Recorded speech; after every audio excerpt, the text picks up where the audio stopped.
व्हिडिओसाठी आत्ताच आमचे YouTube चॅनल सबस्क्राइब करा व नोटिफिकेशन्स मिळवण्यासाठी बेल आयकॉन प्रेस करा।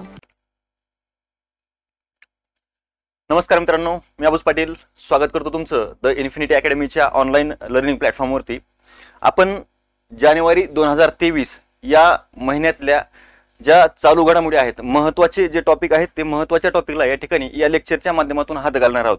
तर ते टॉपिक कोणते आहेत आणि परीक्षेच्या दृष्टिकोनातून फक्त महत्त्वपूर्ण टॉपिक हे या ठिकाणी कव्हर केले जाणार आहेत।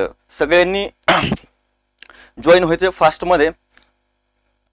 फास्टमध्ये जॉईन होऊन या ठिकाणी मग आपल्याला कार्यक्रमाला सुरुवात करता येईल। चालेल, तर जानेवारी 2023 आजच्या या ठिकाणी सेशन पासून प्रत्येक महिन्याला या ठिकाणी इथं काय होईल, तर दर महिन्याचं जो महिन्याभरामध्ये महत्त्वाच्या जेवढ्या घडामोडी असतील त्या प्रत्येक महिन्याच्या घडामोडी या लेक्चरमध्ये कव्हर केल्या जातील। प्रत्येक महिन्याच्या 4 ते 5 तारखेला या ठिकाणी हे सेशन असणार आहे। सगळ्यांनी या ठिकाणी उपस्थित राहायचं आहे। चालेल, गुड इव्हनिंग सर्वांना। चलो फास्ट मध्ये, ठीक आहे, सुरुवात करूया आपण डायरेक्टली चालू घडामोडी या ठिकाणी जानेवारी 2023 ज्या चालू घडामोडी आहेत त्या चालू घडामोडींना या ठिकाणी आपण सुरुवात करतोय। तर बघूया आपण काय काय महत्त्वाच्या या ठिकाणी घडामोडी आहेत। डायरेक्टली सुरुवात करत असताना पहिली घडामोड म्हणजे काय, तर लक्षात घ्यायचं आंतरराष्ट्रीय भरड धान्य वर्ष अलीकडेच काय केलेलं आहे, तर जी FAO आपण म्हणतो फूड अँड ॲग्रिकल्चरल ऑर्गनायझेशन यांच्या माध्यमातून UN काय केलंय 2023 हे वर्ष काय केलंय, तर आंतरराष्ट्रीय भरड धान्य वर्ष म्हणून या ठिकाणी सुरुवात केलेली आहे। आणि मग आंतरराष्ट्रीय भरड धान्य वर्ष या ठिकाणी सुरुवात करत असताना आता तुम्हाला या ठिकाणी एक प्रश्न लक्षात घ्यायचा आहे। प्रश्न तुम्हाला विचारतो की भारतानं राष्ट्रीय भरड धान्य वर्ष जे भारतानं एक ऑर्गनाइज केलेलं होतं, भारताने साजरं केलेलं होतं, ते वर्ष कोणतं आहे ते या ठिकाणी सांगायचं आहे। कमेंट बॉक्समध्ये फास्टमध्ये ते कमेंट करत चालायचं आहे, जेणेकरून तुम्ही लक्षात येऊन जाईल, तुमची पण रिव्हिजन ही फास्टमध्ये होऊन जाईल। चालेल, आंतरराष्ट्रीय भरड धान्य वर्ष लक्षात घ्यायचं। प्रस्ताव कोणी मांडला होता, भारतानं 2018 मध्ये हा प्रस्ताव मांडला होता आणि भारतानंच तुम्हाला म्हटलं होतं की भारतानं या ठिकाणी एक वर्ष साजरा केलं होतं भरड धान्य वर्ष, ते कोणतं आहे। त्याच्यानंतर UN ची मान्यता म्हणजे युनायटेड नेशन्सची मान्यतेसाठी हा प्रस्ताव मांडला गेलेला होता। कधी, तर 2018 मध्ये। आणि याला UNGA ची युनायटेड नेशन्स जनरल असेंब्ली जी या ठिकाणी काय करत असते, तर प्रत्येक जे निर्णय असतील जागतिक स्तरावरती काही कार्यक्रम राबवायचे असतील तर त्याच्यासाठी महत्त्वपूर्ण या ठिकाणी मान्यता देण्याचं काम ही युनायटेड नेशन्स जनरल असेंब्ली ही करत असते। आणि मग याने काय केलं, या UN जनरल असेंब्लीने कधी मान्यता दिली होती, तर 5 मार्च 2021 रोजी हे 2023 हे वर्ष आंतरराष्ट्रीय भरड धान्य वर्ष म्हणून साजरा करण्यासाठी या ठिकाणी काय केलं, तर गुड, सगळ्यांनी उत्तर बरोबर देत आहे। तर 5 मार्च 2021 रोजी काय केलं होतं, तर ही मान्यता युनायटेड नेशन जनरल असेंब्लीनं दिलेली आहे, बरोबर। तर मग या ठिकाणी मग इथं जर बघितलं तर या निर्णयाला भारताचा जो या ठिकाणी प्रस्ताव होता त्या प्रस्तावाला जगातल्या किती देशांनी मान्यता दिलेली होती, तर लक्षात ठेवायचं 72 देशांचा या निर्णयाला पाठिंबा होता, लक्षात घ्यायचं। त्याच्यानंतर याची नोडल एजन्सी म्हणून कोणती संस्था काम करणार आहे, तर लक्षात घ्यायचं UN ची एक या ठिकाणी इकोसोकची एक महत्त्वपूर्ण असणारी एक पार्ट जो UNचा पार्ट आहे इकोसोक, आणि इकोसोकची या ठिकाणी ही एक असणारी संस्था म्हणजे कोणती, FAO food and agricultural organisation ही या दिनाची किंवा या वर्षाची ही नोडल एजन्सी म्हणून काम करणार आहे। आणि जगभरामध्ये वेगवेगळ्या कार्यक्रमांच्या माध्यमातून या भरड धान्याचं काय करणार आहे, तर जागरूकता निर्माण करणार आहे, लक्षात घ्यायचं। आणि भरड धान्यच का बरं, भरड धान्य या ठिकाणी लक्षात घ्यायचं आहे। तर इथं या भरड धान्याचं महत्त्व असं आहे की आपण बघतो भरड धान्यामध्ये कोणत्या कोणत्या धान्याचा समावेश होतो, तर लक्षात घ्यायचं त्यामध्ये असेल तुमची बाजरी असेल, बरोबर, ज्वारी आहे, बरोबर। त्याच्यानंतर आपण वरी म्हणतो, ज्याला आपल्याकडे भगर म्हणतात बघा, ते या ठिकाणी जे धान्य असतात त्यांना आपण काय म्हणतो, भरड धान्य असं म्हणत असतो। आणि मग इथं जर बघितलं तर हिवाळ्यामध्ये आपण कोणत्या प्रकारचं धान्य खाऊ शकतो, तर हिवाळ्यामध्ये आपण बाजरीचा या ठिकाणी प्रेफर करत असतो। त्याच्यानंतर उन्हाळ्यामध्ये आपण बाजरी प्रेफर करू शकतो का, तर नाही, कारण का की त्याच्यामध्ये हीट असणार आहे। मग त्या वेळेमध्ये आपल्याला कोणते कोणते धान्य या ठिकाणी वापरली जाऊ शकतात, तर लक्षात घ्यायचं उन्हाळ्यामध्ये आपण वरी किंवा ज्वारी या धान्याला आपण प्रेफर करतो। आणि मग अशा पद्धतीची ही धान्य जे आहेत वेगवेगळ्या मोसमामध्ये वेगवेगळ्या याच्यामध्ये प्रदेशामध्ये असेल किंवा वेगवेगळ्या कालखंडामध्ये वापरण्याजोगी ही या ठिकाणी भरड धान्य असतात। आणि त्यांच्या माध्यमातून आपल्या शरीराला मोठ्या प्रमाणामध्ये या ठिकाणी काही प्रोटीन्सचे असेल शरीरासाठी जे आवश्यक असणारे घटक आहेत ते इथं मिळत असतात। त्याचबरोबर काय तर जगभरामध्ये इथं भूकमरीची समस्या या ठिकाणी दूर करण्यासाठी ही या ठिकाणी या भरड धान्य वर्षाच्या माध्यमातून या भरड धान्याचा इथं प्रसार केला जाणार आहे, बरोबर। तर हे या ठिकाणी तुम्हाला लक्षात घ्यायचं आहे। आणि मग भारतच का भारतच याची लिडिंग का करतोय, भारताने सगळ्यात अगोदर याच्या संदर्भामध्ये इनिशिएटिव्ह का घेतली असेल तर लक्षात घ्यायचं, तर या भरड धान्याच्या उत्पादनामध्ये लक्षात घ्यायचं भारताचा जगामध्ये पहिला क्रमांक लागतो. लक्षात घ्यायचंय भरड धान्याच्या उत्पादनामध्ये भारताचा पहिला क्रमांक लागतो जगामध्ये, आणि म्हणून या भरड धान्याची भारताच्या शेतकऱ्यांना या ठिकाणी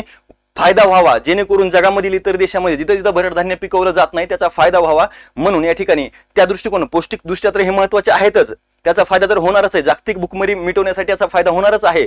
म्हणून या भरड धान्याच्या उत्पादनाचा शेतकऱ्यांना, भारतातल्या शेतकऱ्यांना फायदा व्हावा, त्याची निर्यात वाढावी, म्हणून या ठिकाणी ही भारताने इनिशिएटिव्ह घेतलेली होती. 2018 मध्ये भारतानं काय केलेलं तर भारताने इथं आपल्याला राष्ट्रीय भरड धान्य वर्ष साजरं केलं होतं, आणि तेव्हाच हा UN मध्ये आंतरराष्ट्रीय भरड धान्य वर्ष मानण्याचा साजरा करण्याचा हा प्रस्ताव मांडलेला होता. मग उत्पादक देश, जगातील सर्वात मोठे उत्पादक देश लक्षात घ्यायचंय ते कोणते कोणते आहेत. भारत आहे बरोबर.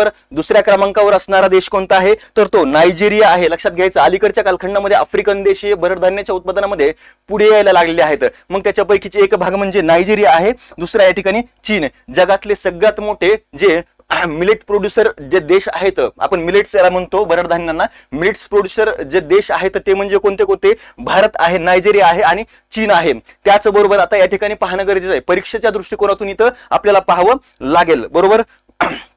गुड इव्हनिंग सर्वांना, सगळ्यांनी या ठिकाणी याच्याकडे लक्ष द्यायचंय आणि शक्य झालं तर नोट डाऊन करत चला. महत्वाचे खूप परीक्षेच्या दृष्टिकोनातून अगदी क्रक्स पॉइंट या ठिकाणी तुम्हाला सांगणार आहे, आणि म्हणून ते लक्षात घ्यायचंय. मग जगातील हे या मिलेट्सचे वापर करते, मिलेट्स युजर देश जगातले सगळ्यात मोठे कोणते आहेत त्याच्यामध्ये सुद्धा भारताचा हा प्रथम क्रमांक लागतो. दुसरा क्रमांक कोणत्या देशाचा आहे तो लक्षात ठेवायचा, तो सुद्धा नायजेरियाच आहे. तिसरा क्रमांक आहे तो नायजर. लक्षात घ्या, नायजर आणि नायजेरिया हे वेगळे देश आहेत, तर तिसरा क्रमांक नायजरचा लागतो आणि चौथा क्रमांक हा चीनचा लागतो. अशा पद्धतीने हे जगातले या भरड धान्याच्या वापरामध्ये टॉपचे देश आहेत. लक्षात ठेव, भारत, नायजेरिया, यस चलो ठीक आहे. तर जगातील वापरकर्ते हे 4 देश आपल्याला लक्षात घ्यायचे. त्याच्यानंतर तुम्हाला सांगितलं की इथं या जनजागृतीच्या माध्यमातून 2023 या आंतरराष्ट्रीय भरड धान्य वर्षाच्या निमित्त केलेल्या जनजागृतीच्या माध्यमातून 2021 ते 2026 या दरम्यान जागतिक भरड धान्यामध्ये या ठिकाणी भरड धान्याच्या बाजारपेठेमध्ये 4.5% वाढ होण्याची अपेक्षा आहे बरोबर. ही एवढी वाढ झाली पाहिजे, भारतापासून तेवढी निर्यात झाली पाहिजे आणि त्याचा फायदा भारतातील शेतकऱ्यांना झाला पाहिजे. अशा प्रकारचे या ठिकाणी आंतरराष्ट्रीय भरड धान्य वर्ष साजऱ्या करण्यामागं किंवा हा प्रस्ताव पाठवण्यामागं भारताचा उद्देश आहे. आणि जगाचा संदर्भाने उद्देश काय आहे तर जगामध्ये पौष्टिकतेच्या बरोबरच जगातली भूकमरी दूर केली गेली पाहिजे, भूकमरी दूर झाली पाहिजे. त्या अनुषंगाने या ठिकाणी हे आंतरराष्ट्रीय भरड धान्य वर्ष 2023 हे साजरं केलं जात आहे बरोबर. चलो, भारताचा इंडेक्स बरोबर तुम्ही सांगताय ग्लोबल हंगर इंडेक्स भारताचा क्रमांक 107 ते या ठिकाणी आहे बरोबर, तर ते लक्षात ठेवायचंय. मग त्याच्यामध्ये रँक आपली वाढेल, जगामधील सुद्धा इतर देश आहेत त्यांचे सुद्धा जे ग्लोबल हंगर इंडेक्स मध्ये पातळीला एकदम तळाला असणारे देश आहेत त्यांची सुद्धा या ठिकाणी भूकमरी दूर केली जाईल. अशा प्रकारचा या ठिकाणी एक उद्देश घेऊन हे वर्ष साजरं केलं जात आहे. चालेल, चलो. त्याच्यानंतर थोडंसं काही प्रमोशनचा भाग, आपली टेस्ट सिरीज सुरू होते, टेस्ट सिरीज सुरू झाली आहे. इन्फिनिटी अकॅडमीनं ही लक्षवेध टेस्ट सिरीज डायरेक्टली ही तुमच्या आयोगाच्या प्रश्नांच्या धर्तीवरती असणारी ही टेस्ट सिरीज आहे, लक्षात घ्या. आणि ही तुम्हाला 30 एप्रिल रोजी जी पूर्व परीक्षा होणार आहे, 30 एप्रिल रोजी संयुक्त पूर्व परीक्षा होते आणि त्या परीक्षेमध्ये बघायचं मॅक्झिमम पोरांना किंवा विद्यार्थ्यांना काय होत असतं, प्रॉब्लेम काय येतो तर लक्षात घ्यायचं इथं या ठिकाणी प्रॅक्टिसचा प्रॉब्लेम होतो, प्रश्न सॉल्व्ह होत नाहीत, आपण पैकीच्या सगळे प्रश्न वाचून होत नाहीत, त्याचबरोबर सिलेबस होतात. या सगळ्या गोष्टीचा विचार करून या इन्फिनिटी अकॅडमीने आपल्या काय केलेलं आहे तर ही टेस्ट सिरीज तुम्हाला सरावासाठी या ठिकाणी सुरू केलेली आहे. निश्चितपणे या ठिकाणी तुम्हाला येणाऱ्या पूर्व परीक्षेमध्ये, संयुक्त पूर्व परीक्षेमध्ये याचा फायदा होणार आहे बरोबर. तर मग याच्या संदर्भाने जर तुम्हाला काही इन्क्वायरी करायची असेल तर इन्क्वायरीसाठी तुम्हाला हे नंबर या ठिकाणी दिलेले आहेत. आणि ज्यांना ऑफलाईन करायचे, ऑनलाईन आणि ऑफलाईन या दोन्ही स्वरूपामध्ये ही टेस्ट सिरीज उपलब्ध असणार आहे बघायचं. तर मग या ठिकाणी ही तुम्हाला ऑफलाईन स्वरूपामध्ये कुठे उपलब्ध आहे तर मानकरवाडा मोदी गणपती जवळ नारायणपेठ पुणे या ठिकाणी ही ऑफलाईन स्वरूपामध्ये, आणि इन्फिनिटी अकॅडमीच्या नागपूर नाशिक या ठिकाणी सुद्धा ही उपलब्ध असणार आहे. तर याच्या संदर्भाने चौकशी करायची असेल, इन्क्वायरी करायची असेल तर दिलेल्या नंबरवरती या ठिकाणी काय करायचंय तर तुम्हाला इथं कॉल करून स्क्रीनशॉट काढून घ्या, वाटल्यास इन्क्वायरी करायची असेल तर त्या ठिकाणी चालेल. चलो पुढची न्यूज आपण आहे की पृथ्वी 2 कशा संदर्भामध्ये हा न्यूज आहे तर लक्षात ठेवायचं भारताचं संरक्षण क्षेत्राशी संबंधित असणारी न्यूज आहे, त्या टॉपिकशी रिलेटेड असणारा हा टॉपिक आहे बरोबर. आणि मग पृथ्वी 2 क्षेपणास्त्राची या ठिकाणी यशस्वी चाचणी घेण्यात आलेली आहे. कधी घेण्यात आलेली आहे तर 10 जानेवारी 2023 रोजी ही चाचणी या ठिकाणी घेण्यात आलेली आहे, लक्षात ठेवायचं. मग यशस्वी चाचणी कुठून घेण्यात आली प्रश्न या ठिकाणी कुठे विचारला तर 10 जानेवारी 2023 रोजी पृथ्वी 2 ची यशस्वीपणे घेतली गेलेली चाचणी कोणत्या ठिकाणावरून घेतलेली आहे तर लक्षात ठेवायचं ते ठिकाण आपल्याला सांगावं लागेल. ओडिसामध्ये असणार, ओडिसा म्हणजे कोणत्या किनाऱ्यावरती भागामध्ये, पश्चिम बंगालच्या उपसागराच्या किनाऱ्यावरती भागामध्ये असणार चांदीपूर, जे या ठिकाणी एकात्मिक मिसाईल प्रशिक्षण केंद्र आहे, त्या ठिकाणाहून ह्या पृथ्वी 2 ची या ठिकाणी आपल्याला लक्षात घ्यायचंय की चाचणी घेतली गेलेली आहे. आणि मग या संदर्भामध्ये याच्या वैशिष्ट्याच्या संदर्भाने प्रश्न विचारले जात असतात की पृथ्वी 2 ची खालीलपैकी कोणती वैशिष्ट्य नाहीये तर खालील वैशिष्ट्यामधून योग्य वैशिष्ट्य ओळखा हे या ठिकाणी विचारले जात असतात. तर मग पाहूया आपण याची वैशिष्ट्य नेमके काय आहे. तर बघा पृथ्वी 2 क्षेपणास्त्र हे 1996 पासून, पृथ्वी 2 म्हणण्यापेक्षा पृथ्वी क्षेपणास्त्र हे या ठिकाणी भारताच्या संरक्षण ताफ्यामध्ये किंवा भारताच्या सेवेमध्ये कुठून कधीपासून येतं तर 1996 पासून हे आपल्या या ठिकाणी कार्यरत असलेले पाहायला मिळतात बरोबर, ते लक्षात घ्यायचंय.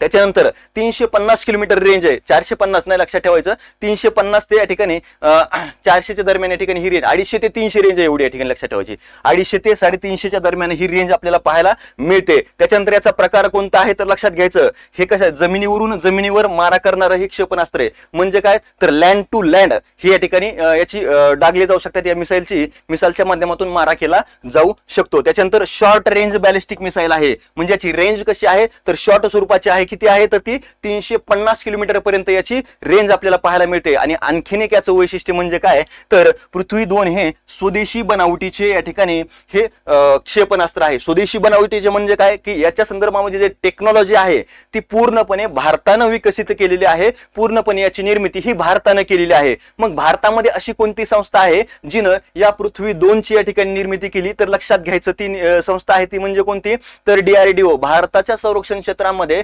लीडिंग या ठिकाणी जी संस्था करते, संशोधन करते आणि संशोधन करून नवनवीन या ठिकाणी शस्त्रास्त्र निर्माण करण्याचं काम जी या ठिकाणी संस्था करत असते ती म्हणजे DRDO आहे बरोबर. आणि मग DRDO न काय केलेलं या पृथ्वी 2 क्षेपणास्त्राची, पृथ्वीचे सगळेच पृथ्वी 1 आणि पृथ्वी 2, पृथ्वी 1चं जर क्षेपणास्त्राचा पल्ला बघितला, पल्ल्यामध्ये फरक आहे, तो जर बघितला तर तो किती आहे 150 किलोमीटर पर्यंत याचा पल्ला आहे. आणि पृथ्वी 2 चा किती आहे तर 350 पर्यंत. आणखीन ज्याचे याचे ओरिजिन असतील त्यांचे पल्ले या ठिकाणी वाढवले जातील बरोबर, ते या ठिकाणी लक्षात ठेवायचं. आणि मग याची आणखीन एक वैशिष्ट्य याची पेलोड म्हणजे वाहून नेण्याची क्षमता किती आहे. याच्यामध्ये जर आपण अण्वस्त्र या ठिकाणी अणु टाकले तर अणुबॉम्ब टाकले तर याच्यामध्ये किती प्रमाणामध्ये वजन वाहून नेलं जाऊ शकतं तर लक्षात घ्यायचं ते आहे या ठिकाणी 1 टनापर्यंत या ठिकाणी हे पेलोड वाहून नेऊ शकतात. ही महत्वाचं आहे. 1 टन बघा ना, 1 टन वजन जर या ठिकाणी 1000 किलो वजन एवढं जे आहे ते कुठं नेऊन घेऊन जातात ते तर एवढं वजन घेऊन ते मारा करू शकतात. हे याचं महत्वाचं वैशिष्ट्य आहे बरोबर. तुम्हाला सांगितलं की 500 ते 1000 किलो वजनाचे पेलोड असलेले सिंगल स्टेज या ठिकाणी द्रव इंधन क्षेपणास्त्र आहे. लक्षात ठेवायचं सिंगल स्टेज द्रव म्हणजे इंधनाचे प्रकार असतात, सॉलिड स्वरूपामधले या ठिकाणी इंधन असतं, द्रव इंधन असतं, तर या ठिकाणी हे द्रव इंधनाचा याच्यामध्ये वापर केला जातो. हे एक महत्वाचं आहे, तुम्हाला लक्षात ठेवायचं आहे. याची ही एवढी वैशिष्ट्य. त्याच्यानंतर जर बघितलं तर याचं आणखीन एक वैशिष्ट्य काय आहे, याचा जेव्हा वापर करायची म्हणजे पृथ्वी 2 ची जेव्हा निर्मिती झाली सगळ्यात अगोदर याचा विकास म्हणजे याची निर्मिती कशासाठी केली होती तर भारतीय हवाई दलाच्या वापरासाठी याची निर्मिती करण्यात आली होती. पण जमिनीवरून जमिनीवर मारा करतय याच्यावरून काय केलं मग आणखीन हे कुठं केलं भारतीय लष्करामध्ये सुद्धा सामील करण्यात आलेलं होतं, ते लक्षात ठेवायचं. आणि दुसरं आणखीन एक याची सगळ्यात महत्वाची वैशिष्ट्य काय, जिथं जिथं IMP सांगेल तिथं IMP करून घ्यायचं, ते पॉइंट शक्य झाले तर नोट डाऊन करून घेण्याचा प्रयत्न करा. तर लक्षात घ्या कुठं प्रश्न विचारला जाईल ते लक्षात ठेवायचं. IGMDP म्हणजे काय integrated missile development programme, integrated missile development programme अंतर्गत तयार करण्यात आलेलं हे पहिलं क्षेपणास्त्र आहे. लक्षात ठेवत चला, क्षेपणास्त्र विकासासाठी केंद्र सरकारनं किंवा संरक्षण मंत्रालयानं एक प्रोग्राम सुरू केलेला आहे आणि त्या प्रोग्राम अंतर्गत, तो प्रोग्राम कोणता आहे इंटिग्रेटेड मिसाईल डेव्हलपमेंट प्रोग्राम, आणि त्याच प्रोग्राम अंतर्गत या मिसाईलची निर्मिती करण्यात आलेली आहे. आणि हे या प्रोग्राम अंतर्गत निर्माण करण्यात आलेलं पहिलं या ठिकाणी हे क्षेपणास्त्र आपल्याला पाहायला मिळतं. त्याच्यानंतर निर्मिती, संरक्षण आणि संशोधन विकास संस्था म्हणजे काय, DRDO तुम्हाला सांगितलेलं आहे. चलो पुढची न्यूज काय तर नौदल सराव आहे. भारताचा नौदल सरावावरती किंवा जे लष्करी सराव असतात, हवाई दल सराव असतात, यांच्यावरती हमखासपणे प्रश्न विचारले जातात, जोड्या लावामध्ये प्रश्न विचारले जाऊ शकतात. तर या ठिकाणी या जो नौदल सराव आहे वरुण नौदल सराव, तर वरुण नौदल सराव या ठिकाणी कोणत्या देशासोबत आहे ते या ठिकाणी इथं जोड्या लावावरती प्रश्न विचारले जाईल. पण नौदल सरावामध्ये बरोबरच काय जे लष्करी सराव आहेत, हवाई दल सराव आहेत, अशावरती या ठिकाणी प्रश्न विचारले जात असतात. तर आपण या ठिकाणी नौदल सराव पाहू. तर बघा वरुण नौदल सराव, आता वरुण नौदल सराव कोणत्या देशांसोबत आहे रे, कोणत्या देशासोबत या ठिकाणी काय केला जातो, या ठिकाणी हा सराव केला जातो. तर लक्षात ठेवायचं इथं फ्रान्स सोबत इंडो फ्रेंच हा सराव आहे. लक्षात ठेवायचा इंडो फ्रेंच सराव आहे.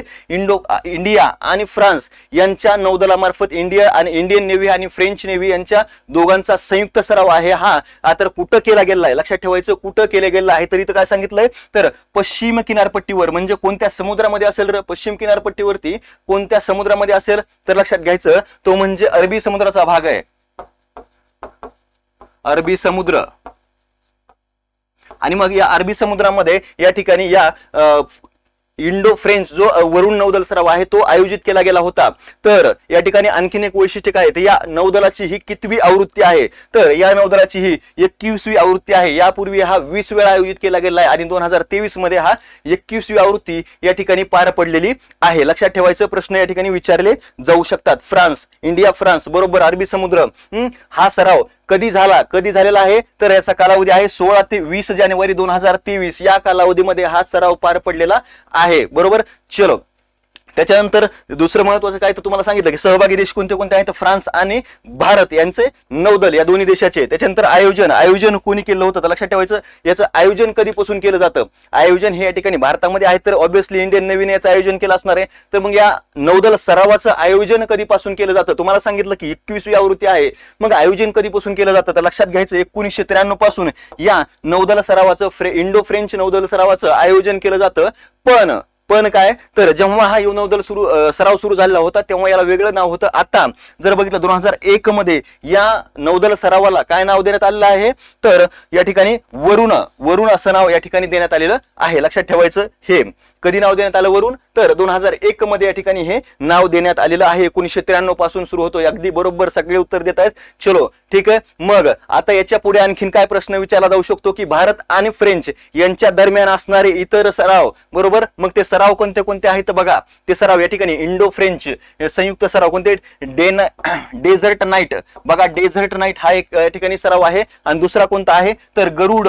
डेझर्ट नाईट म्हटलं की या ठिकाणी डेझर्ट नाईट 21 आणि गरुड म्हणलं की उडतो बरोबर, पक्षी आहे आणि म्हणून त्यावरून लक्षात घ्यायचं की हा हवाई दलाचा या ठिकाणी हा सराव असणार आहे. बरोबर ठीक आहे.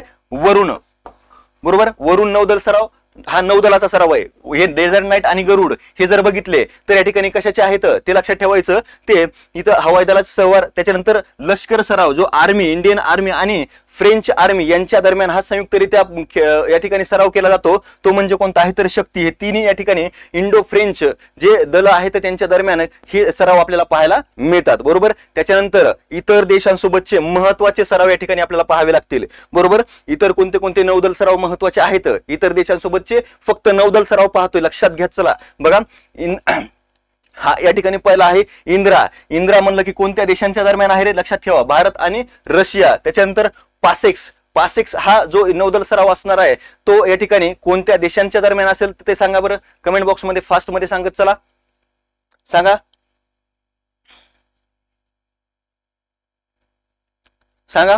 या ठिकाणी पासेक्स जो आहे भारत आणि रशिया यांच्याच दरम्यान हा नौदल सराव केला जातो. म्हणजे इंद्रा आणि पासेक्स हे दोन जर बघितले तर या ठिकाणी हे भारत आणि रशिया यांच्या नौदलामध्ये पार पडणारे किंवा केले जाणारे हे सराव आहेत जे नौदल सराव आहेत.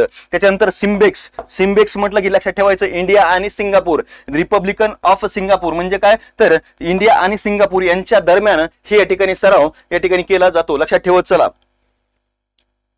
चलो सिम्बेक्स म्हणलं की इंडिया आणि सिंगापूर इथं लक्षात ठेवून झालं सिम्बेक्स हा लक्षात ठेवत चला. त्याच्यानंतर दुसरा आहे इप्समार बरोबर. तर इथं बघत चला काय आहे, इंडिया, त्याच्यानंतर बी म्हणजे ब्राझील आणि एस म्हणजे काय, एसए म्हणजे काय आहे तर तो या ठिकाणी साऊथ आफ्रिका. अशा पद्धतीने या ठिकाणी इप्समार म्हणून या ठिकाणी हा सराव केला जातो. तो भारत, ब्राझील आणि दक्षिण आफ्रिका या 3 दलांचा हा संयुक्त सराव आहे. बरोबर. चलो, त्याच्यानंतर कोकण. कोकण हा जो युद्ध सराव आहे तो कोणत्या देशांच्या नौदलांचा हा सराव आहे? कोकण. कोकण सांगा बरं फास्ट मध्ये. मुद्दा म्हणून आडवा राहतोय, तुम्हाला माहिती असायला पाहिजे की हा सराव कोणत्या देशांचा संयुक्त सराव आहे. कोकण सराव कोणत्या देशांचा नौदलांचा हा संयुक्त सराव आहे, लक्षात ठेवायचं. सांगत चला फास्ट मध्ये. कोकण जो आहे भारत आणि ब्रिटन यांचा संयुक्त नौदलाचा हा संयुक्त सराव आहे. त्याच्यानंतर ऑसिडेक्स. ऑसिडेक्स म्हणलं की लक्षात ठेवायचं, ऑसिडेक्स कोणत्या देशाचा असेल? ऑसिडेक्स सांगा बरं, ऑसिडेक्स कोणत्या देशाचा आहे? तर तो लक्षात ठेवायचा. ऑसिडेक्स जो आहे तो भारत आणि ऑस्ट्रेलिया, इथं नावावरून लक्षात यायला पाहिजे. AUS म्हणलं की ऑस्ट्रेलिया आणि IND म्हणलं की या ठिकाणी काय तर भारत आणि एक्स म्हणजे एक्सरसाइज, लक्षात ठेवत चला. ऑसिडेक्स म्हणजे या ठिकाणी इथं ऑस्ट्रेलिया, इंडिया, एक्सरसाइज असं त्यांनी या ठिकाणी येईल. आणि नौदल स्वरूपाचा हा सराव आहे भारत आणि ऑस्ट्रेलिया यांच्या नौदलामध्ये या ठिकाणी केला जाणारा सराव. त्याच्यानंतर नसीम अल बहार. बरोबर. नसीम अल बहार कोणता आहे तर भारत आणि ओमान या 2 देशांच्या नौदलांचा हा सराव आहे, लक्षात ठेवा चला. ठीक आहे. आपापल्या देशाचे दल असतील ते या ठिकाणी संरक्षण दल असतील ते या ठिकाणी ते देत असतात त्याच्या संदर्भानं. बरोबर. त्याला काही हे नाही. चलो, नाव जिथे असतात ते आता भारताच्या संदर्भानं जर द्यायचे असेल तर ते दोन्ही संस्था मिळून, जर दोन्ही देशामध्ये आयोजन केलं जात असेल तर ते दोन्ही या ठिकाणी देश मिळून या ठिकाणी ते नावं देत असतात. ऍक्च्युअली भारताकडून संरक्षण मंत्रालय आणि या ठिकाणी. बरोबर. चलो, पुढची या ठिकाणी थोडक्यात की कंबाईन जी 30 एप्रिल आहे पूर्व परीक्षा, त्याच्या दृष्टिकोनातून आपण या ठिकाणी काय केली तर 75 दिवसीय एक बॅच आपण लॉन्च केलेली आहे. आणि मग ती बॅच जर फास्ट ट्रॅक स्वरूपाची बॅच आहे, 75 दिवसाचं याच्यामध्ये नियोजन आहे. याच्यामध्ये जर बघितलं तर 10 दिवसात तुम्हाला रिव्हिजन सत्र सुद्धा तुम्हाला उपलब्ध असणार आहे. आणि रिव्हिजनच्या माध्यमातून तुम्हाला माहिती आहे की किती फायदा होतो. येणाऱ्या परीक्षेमध्ये तुम्हाला निश्चितच यशाकडे घेऊन जाणारी ही बॅच असणार आहे. ज्यांना या ठिकाणी जॉईन करायची असेल त्यांनी काय करायचंय तर या नंबरवरती या ठिकाणी काय करायचं तर कॉल करून इथं विचारायचं आहे. चालेल. तर घ्या या ठिकाणी स्क्रीनशॉट घेऊन या ठिकाणी तुम्ही याचे नंबर घेऊ शकता ऑनलाईन आणि ऑफलाईन. दुसरा या ठिकाणी काय तर राष्ट्रीय हरित हायड्रोजन मिशन कोणत्या टॉपिकशी रिलेटेड असणार आहे? हा कोणत्या टॉपिकशी रिलेटेड असणार आहे तर राष्ट्रीय हरित हायड्रोजन मिशन. बरोबर. चलो, नॅशनल ग्रीन हायड्रोजन मिशन असं म्हटलं जातं. आणि कशाची रिलेटेड असणार आहे तर लक्षात घ्यायचं हा पर्यावरणीय दृष्ट्या महत्वाचा असणारा टॉपिक आहे. बरोबर. मग येणाऱ्या परीक्षेमध्ये याचा पूर्व किंवा मुख्य परीक्षेमध्ये याच्यावरती प्रश्न असेल, कारण कंबाईनला सुद्धा आता पर्यावरणाचा समावेश करण्यात आलेला आहे. सो या ठिकाणी काय तर हरित हायड्रोजन मिशन वरती येणाऱ्या काळामध्ये काय केलं जाणार आहे तर प्रश्न विचारला जाणार आहे. येणार म्हणजे येणारच. बरोबर. चलो, मग काय आहे हरित हायड्रोजन मिशन तर कधी या ठिकाणी याची लॉन्चिंग झाली तर बघायचं 4 जानेवारी 2023 रोजी केंद्र सरकारनं काय केलेलं आहे तर ग्रीन हायड्रोजन मिशनचे या ठिकाणी लॉन्चिंग केलेले आहे. ते याचा एकूण प्रस्तावित खर्च किती असणार आहे त्याच्यावरती, खर्चावरती शक्यतो खूप कमी वेळेस प्रश्न विचारला जातो, पण विचारलाच तर तो आपल्याला या ठिकाणी माहित असला पाहिजे. म्हणून या ठिकाणी लक्षात ठेवायचं 19,744 कोटी एवढा हा खर्च या ग्रीन हायड्रोजन मिशन साठी प्रस्तावित असणार आहे. त्याच्यानंतर इथे या ठिकाणी काय तर याचा उद्देश काय आहे बघा. उद्देश काय या ठिकाणी उद्देशावरती हमखासपणे प्रश्न विचार. एखादं मिशन असेल, एखादी योजना असेल तर त्याच्या उद्देशावरती या ठिकाणी नियमितपणे प्रश्न विचारले गेलेले आपल्याला पाहायला मिळतात. बरोबर. तर ब्ल्यू एनर्जी नाही, ग्रीन एनर्जी बरं का, लक्षात ठेवत चला. वैष्णवीताई लक्षात ठेवत चला. ग्रीन एनर्जी आहे. मग ग्रीन हायड्रोजनचा वापर, उत्पादन आणि निर्यात यासाठी भारताला जागतिक हब, ग्लोबल हब म्हणून या ठिकाणी पुढे येण्यासाठी काय केलेलं आहे तर ग्रीन हायड्रोजन मिशनची या ठिकाणी सुरुवात केलेली आहे. याची लॉन्च केलेली आहे. कधी केलेलं आहे तर 4 जानेवारी 2023 रोजी. लक्षात ठेवायचं कशासाठी ग्रीन हायड्रोजनचा वापर, उत्पादन आणि निर्यात यासाठी भारताला एक जागतिक केंद्र म्हणून या ठिकाणी प्रमोट करण्यासाठी किंवा जागतिक केंद्र म्हणून पुढे येण्यासाठी हा या मिशन किंवा या ग्रीन हायड्रोजन मिशनची सुरुवात केलेली आहे. बरोबर. याची उद्दिष्टे काय काय बघा. आता सन 2030 पर्यंत लक्षात ठेवा याच्यावरती मेन फोकस आहे. 2030 पर्यंत भारतात सुमारे 125 गिगावॅट लक्षात ठेवा एवढी क्षमतेची अक्षय ऊर्जा क्षमता या ठिकाणी विकसित करायची आहे भारताला. किती? 125 गिगावॅट. बघा कधीपर्यंत? तर याचं टार्गेट आहे 2030 पर्यंत 125 गिगावॅट एवढी या ठिकाणी अक्षय ऊर्जा. अक्षय ऊर्जा म्हणजे काय? तर क्षय न होणारी ती रिन्युएबल एनर्जी आपण म्हणतो, ती या ठिकाणी इथं आपल्याला ती क्षमता विकसित करायची आहे. दरवर्षी किमान किती? 5 million metric tonne 5 million metric tonne दशलक्ष मेट्रिक टन ग्रीन हायड्रोजनची उत्पादन क्षमता ही विकसित करायची आहे भारताला. या उद्दिष्टाने या ठिकाणी हे पहिलं उद्दिष्ट झालं, बरोबर. त्याच्यानंतर या अंतर्गत एकूण 8 लाख कोटी रुपयापेक्षा अधिक गुंतवणूक भारतामध्ये येणं अपेक्षित आहे. आणि त्याचबरोबर रोजगार निर्मिती किती होऊ शकेल? तर लक्षात घ्यायचं 6 लाख या ठिकाणी रोजगार निर्माण होण्याची इथं अपेक्षा या ग्रीन हायड्रोजन मिशनच्या अंतर्गत करण्यात आलेली आहे. याच्यासाठी इथं हे प्रमोट केलं जात आहे. त्याच्यानंतर आणखीन काय आहे की जीवाश्म इंधनाच्या आयातीत 1 लाख कोटी रुपयावरून अधिक निव्वळ घट होईल. आणि तसेच काय होईल? तर हरित हायड्रोजन वायू उत्सर्जनात सुमारे 50 मेट्रिक टन या ठिकाणी ही घट होण्याची अपेक्षा या ग्रीन हायड्रोजन मिशन अंतर्गत ठेवण्यात आली आहे. हे जरी लक्षात ठेवलं नाही तरी फक्त लक्षात ठेवायचं हे टार्गेट काय आहे तर 2030 पर्यंत 125 गिगावॅट. दुसरं टार्गेट आहे 5 मिलियन मेट्रिक टन प्रति वर्ष या ठिकाणी काय तर हायड्रोजन उत्पादन क्षमता विकसित करणे हे या मिशनचं प्रमुख उद्दिष्ट आहे. लक्षात ठेवत चालायचं. आणखीन एक तुम्हाला गोष्ट लक्षात ठेवायची की झिरो कार्बन इमिशन, बरोबर. झिरो कार्बन उत्सर्जन म्हणू आपण. या उत्सर्जनामध्ये भारताला या ठिकाणी एक लक्ष ठेवलेलं आहे, एक वर्ष ठेवलेलं आहे की झिरो कार्बन इमिशनसाठी या ठिकाणी एक वर्ष त्यांनी लक्ष ठेवलं की तिथपर्यंत आपल्या भारतामध्ये झिरो कार्बन इमिशन हे या ठिकाणी साध्य करायचं आहे. ते वर्ष कोणतं आहे ते तुम्हाला या ठिकाणी कोणत्या वर्षी हे करण्यात आलेलं आहे ते तुम्हाला सांगता येईल का? कोणत्या वर्षी हे टार्गेट ठेवलेलं आहे की झिरो कार्बन इमिशनचं टार्गेट वर्ष कोणतं आहे? सांगा बरं. कमेंट बॉक्स मध्ये कळवायचं आहे फास्ट मध्ये. झिरो कार्बन इमिशन इयर हे टार्गेट इयर कोणतं आहे? यस यस यस, अगदी बरोबर उत्तर देत आहे. 2070 पर्यंत या ठिकाणी शून्य कार्बन उत्सर्जन या ठिकाणीचं टार्गेट भारतानं ठेवलेलं आहे. ते या ठिकाणी लक्षात ठेवायचं. प्रश्न या ठिकाणी ह्या 2030 वर्षी आणि 2070 वरती या ठिकाणी हमखासपणे प्रश्न विचारला जाणार आहे. 100% या ठिकाणी लक्षात ठेवायचं आहे. चलो पुढे घेऊ.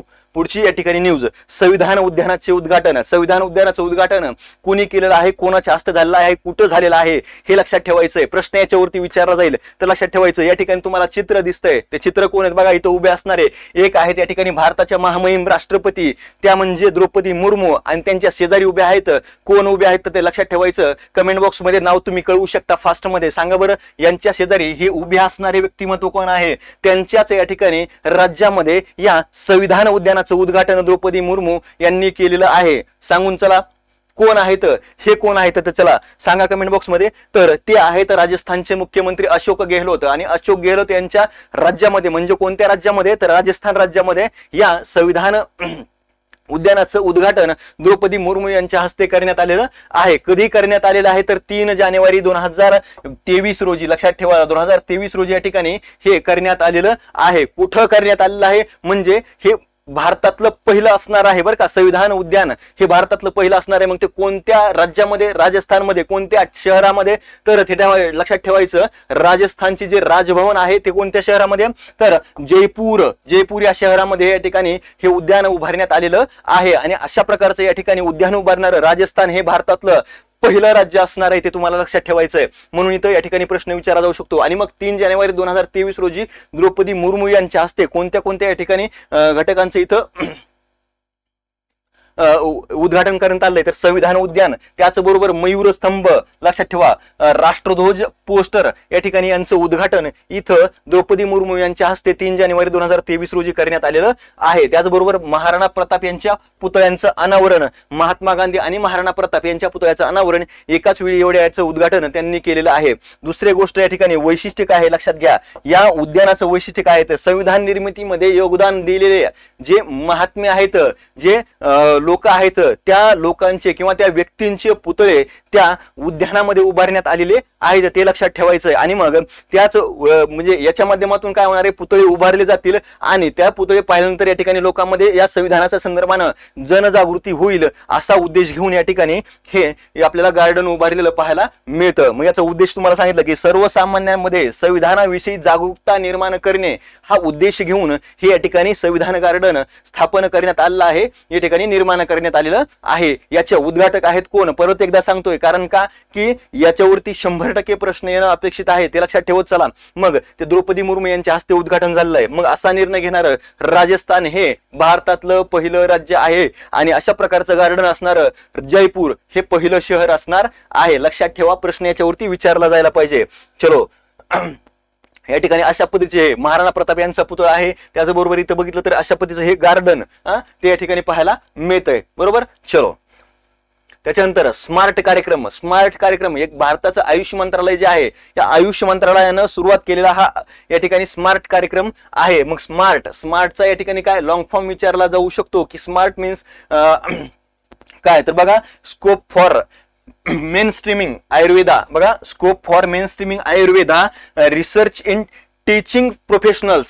बघा काय परत एकदा सांगतो, scope for mainstreaming Ayurveda, research in teaching professional, अशा प्रकारचं या ठिकाणी या स्मार्टचं इथं लॉंग फॉर्म देण्यात आलेला आहे, लक्षात ठेवायचं. आणि मग याच्यावरती प्रश्न, कोणत्या मंत्रालयाने हा सुरू केलेला आहे, तर लक्षात ठेवायचं केंद्रीय आयुष मंत्रालय. भारतात जे आयुष मंत्रालय आहे आयुर्वेदा संदर्भामध्ये जनजागृती करण्यासाठी एक स्वतंत्र आपण ज्या आपल्या भारताच्या प्राचीन ज्या औषधी पद्धती आहेत त्या पुन्हा रिस्टॅब्लिश करण्यासाठी हे मंत्रालय सुरू करण्यात आलेलं आहे. बरोबर. तर ते या ठिकाणी सुरुवात करण्यात आलेलं आहे. तर मग त्या अंतर्गत या ठिकाणी लक्षात घ्यायचं कशा कुणी सुरू केलं, या आयुष मंत्रालया अंतर्गत येणाऱ्या ज्या 2 संस्था आहेत याच्या नोडल एजन्सी म्हणून काम करणार आहेत त्या कोणत्या 2 संस्था आहेत, बघा national commission for Indian system of medicine. लक्षात ठेवा, national commission for Indian system of medicine ही एक संस्था आहे आणि दुसरी आहे central council for research in Ayurvedic sciences. लक्षात ठेवत चला, या 2 संस्था काय करणार आहेत, त्या स्मार्ट कार्यक्रमाचं इथं नोडल एजन्सी म्हणून काम करणार आहेत. त्यांच्या माध्यमातून इथं काय करणार आहे, तर ही या ठिकाणी हा कार्यक्रम चालणार आहे. मग कशासाठी आहे हा, तुम्हाला काय सांगितलं की टीचिंग प्रोफेशनल्स. लक्षात ठेवायचं, मग शिक्षकांना याच्या माध्यमातून इथं प्रमोट केलं जाणार आहे की तुम्ही आयुर्वेदाच्या संदर्भानं जे आयुर्वेदिक याच्यामध्ये टीचिंग करतात टीचर्स, त्यांना काय केलं जाणार, इथं प्रमोट केलं जाणार, आणखीन तुम्ही संशोधन करा. अशा प्रकारचं या ठिकाणी इथं स्मार्ट कार्यक्रमांतर्गत इथं प्रमोशन इथं त्यांना प्रमोट केलं जाणार आहे, त्यांना मदत केली जाणार आहे. मग इथं बघा याचा उद्देश आयुर्वेदिक महाविद्यालय आणि रुग्णालयांच्या माध्यमातून वैज्ञानिक संशोधनाला चालना देणे. जे प्रोफेसर या ठिकाणी प्रोफेसर असतील, स्टुडंट असतील, ते या ठिकाणी ज्या आयुर्वेदिक महाविद्यालयामध्ये शिक्षण घेत आहेत त्यांना इथं काय केलं जाणार आहे, तर त्यांना इथं प्रमोट केलं जाणार आहे या कार्यक्रमाच्या माध्यमातून. स्मार्ट कार्यक्रम लक्षात ठेवत चालायचंय. चलो लक्षात आलं.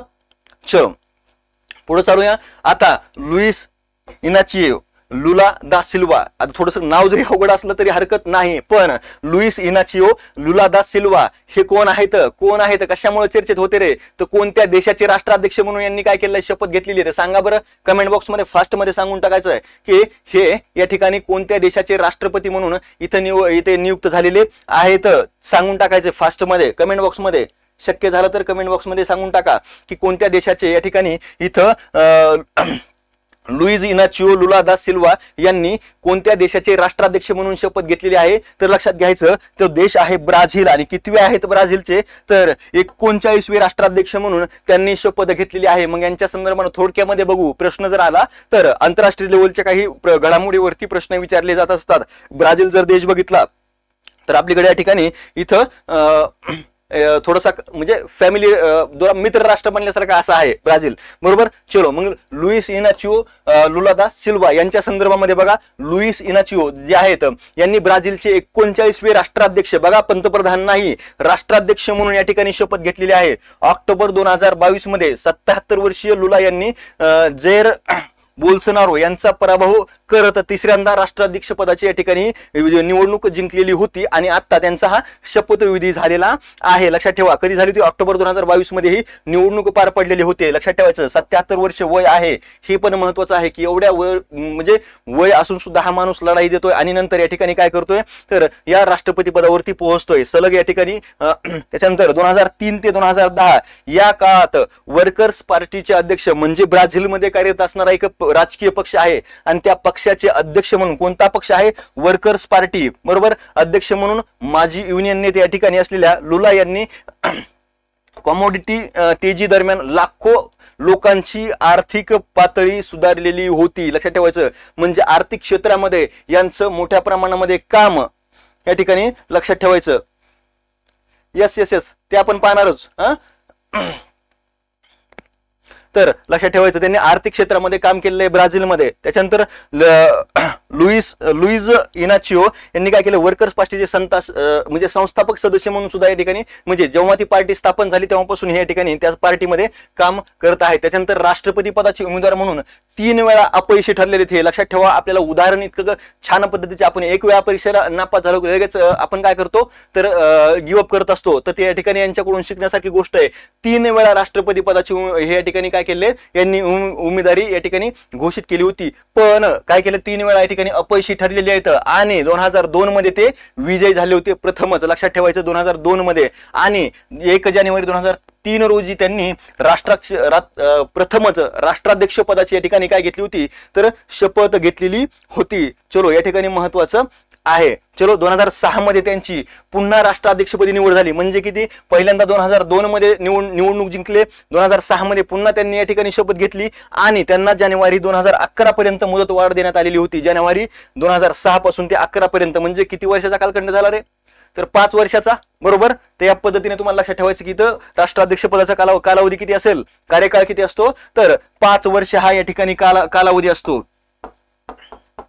हे महत्वाचं आहे, बरोबर. त्याच्यानंतर 2006 मध्ये त्यांना भारत सरकारतर्फे, तुम्हाला सांगितलं की हेच वैशिष्ट्य काय, याचं पाहण्यासाठी म्हणजे ही न्यूज का घेतलेली आहे तर 2006 मध्ये त्यांना भारत सरकारद्वारे 1965 साली स्थापन करण्यात आलेला एक पुरस्कार आहे. कोणता आहे, जवाहरलाल नेहरू पुरस्कार. या पुरस्काराने भारत सरकारने त्यांना 2006 मध्ये या ठिकाणी काय केलेलं होतं तर सन्मानित केलेलं होतं. आणि म्हणूनच हे या ठिकाणी हे नाव महत्वाचं आहे, ही व्यक्ती महत्वाचं आहे आणि देश महत्वाचा आहे भारतासाठी. चालेल, ते या ठिकाणी लक्षात ठेवायचं. 1965 मध्ये स्थापन केलेला जवाहरलाल नेहरू पुरस्कार त्यांना आता प्रदान करण्यात आला आहे. त्याच्यानंतर आहे 108वी भारतीय विज्ञान काँग्रेस. बघा, 108वी भारतीय विज्ञान काँग्रेस ते या ठिकाणी लक्षात घ्यायचं आहे. कोणत्या ठिकाणी भरवली गेली तर महाराष्ट्राच्या संदर्भाने आहे, म्हणून या ठिकाणी याच्यावरती जास्त भर दिला गेला पाहिजे आणि याच्यावरती प्रश्न येण्याचे चान्सेस तेवढेच जास्त आहेत. कारण का की महाराष्ट्रामध्ये मग कुठं भरवली गेली तर लक्षात ठेवायचं, राष्ट्रसंत तुकडोजी महाराज नागपूर विद्यापीठ. आता या ठिकाणी आणखीन एक सांगतो, या उद्घाटन प्रसंगी, उद्घाटन कोणी केलं होतं याचं, नरेंद्र मोदी यांनी उद्घाटन केलं होतं. कधी केलेलं होतं तर लक्षात ठेवायचं 3 जानेवारी 2023 रोजी. आणि याचा समारोप कधी झाला तर 7 जानेवारी. लक्षात ठेवायचं. मग हा जो कार्यक्रम झालाय, जी भारतीय विज्ञान काँग्रेस जी आहे ती या ठिकाणी कोणत्या कालावधीमध्ये भरवली गेली, 3 ते 7 जानेवारी. 3 ते 7 जानेवारी या कालावधीमध्ये हे भरवली गेली. कुठं भरवली गेली, या राष्ट्रसंत तुकडोजी महाराज नागपूर विद्यापीठामध्ये. आता या ठिकाणी एक महत्वाची गोष्ट आहे, नागपूर विद्यापीठ जे राष्ट्रसंत तुकडोजी महाराज नागपूर विद्यापीठ आहे ते आणखीन एका कारणाने परीक्षाभिमुख पद्धतीने चर्चेचा विषय आहे. त्याचं कारण तुम्हाला कमेंट बॉक्समध्ये सांगायचंय की का ही 108वी राष्ट्रीय विज्ञान काँग्रेस याच विद्यापीठामध्ये भरवण्यामागे एक स्पेसिफिक कारण आहे आणि ते कारण तुम्हाला कमेंट बॉक्समध्ये सांगायचंय, पुढे चालून सांगतो. चालेल, बघा 3 ते 7 जानेवारी या ठिकाणी या कालावधीमध्ये ही परिषद पार पडली. ती या ठिकाणी याचं उद्घाटन कोणाच्या हस्ते झालं होतं तर पंतप्रधान नरेंद्र मोदी व्हिडिओ कॉन्फरन्सिंगच्या माध्यमातून हे उद्घाटन झालेलं होतं. ते लक्षात ठेवायचंय. तर कमेंट बॉक्समध्ये सांगत चला की या 108व्या भारतीय विज्ञान काँग्रेस या ठिकाणी ही जी याचं आयोजन नागपूर विद्यापीठामध्ये का गेलं असेल तर याचं कारण असं आहे मित्रांनो. लक्षात घेऊन चला की तुम्हाला पुढे सांगतोच की कारण काय की सरळ सांगतो, 100 वर्ष पूर्ण झाले त्या विद्यापीठाच्या स्थापनेला. चालेल, याची थीम काय होती बघा. या 108व्या भारतीय विज्ञान काँग्रेसची थीमवरती प्रश्न विचारले गेलेत. महिला सक्षमीकरणासह शाश्वत विकासासाठी विज्ञान आणि तंत्रज्ञान, बरोबर, महिला सक्षमीकरण त्याचबरोबर शाश्वत विकास यांच्यासाठी विज्ञान आणि तंत्रज्ञान यांचा वापर अशा पद्धतीने या ठिकाणी 100 years ऑफ इस्टॅब्लिशमेंट, बरोबर. तर ही थीम घेऊन 108वी विज्ञान काँग्रेस ही नागपूर विद्यापीठामध्ये राष्ट्रसंत तुकडोजी महाराज विद्यापीठामध्ये स्थापन करण्यात आली होती.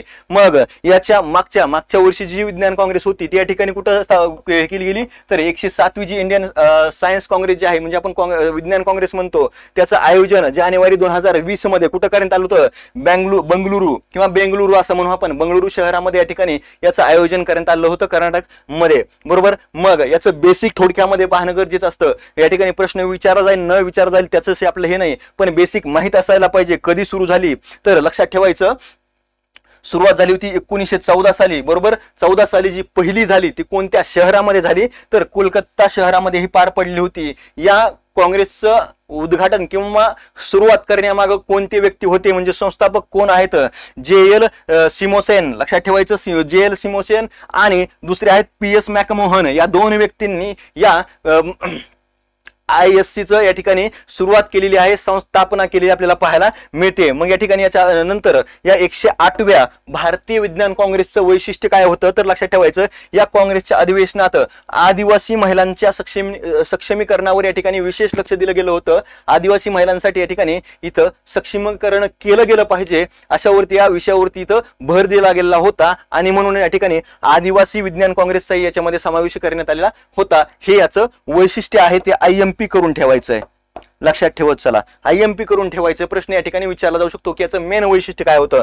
चलो, दुसरं आहे संत तुकडोजी महाराज नागपूर विद्यापीठ. तुम्हाला सांगितल्याप्रमाणे याची स्थापना कधी आहे? 4 ऑगस्ट 1923 रोजी या राष्ट्रसंत तुकडोजी महाराज विद्यापीठाची स्थापना करण्यात आली होती. आज त्या ठिकाणी जर बघितलं तर 100वे वर्ष ते साजरा करतायत, ते लक्षात ठेवायचं. संस्थापक जर बघितलं तर कुलगुरू, याचे पहिलेच कुलगुरू जे होते सर बिपिन कृष्ण बोस यांनी या ठिकाणी या विद्यापीठाची स्थापना केली आहे.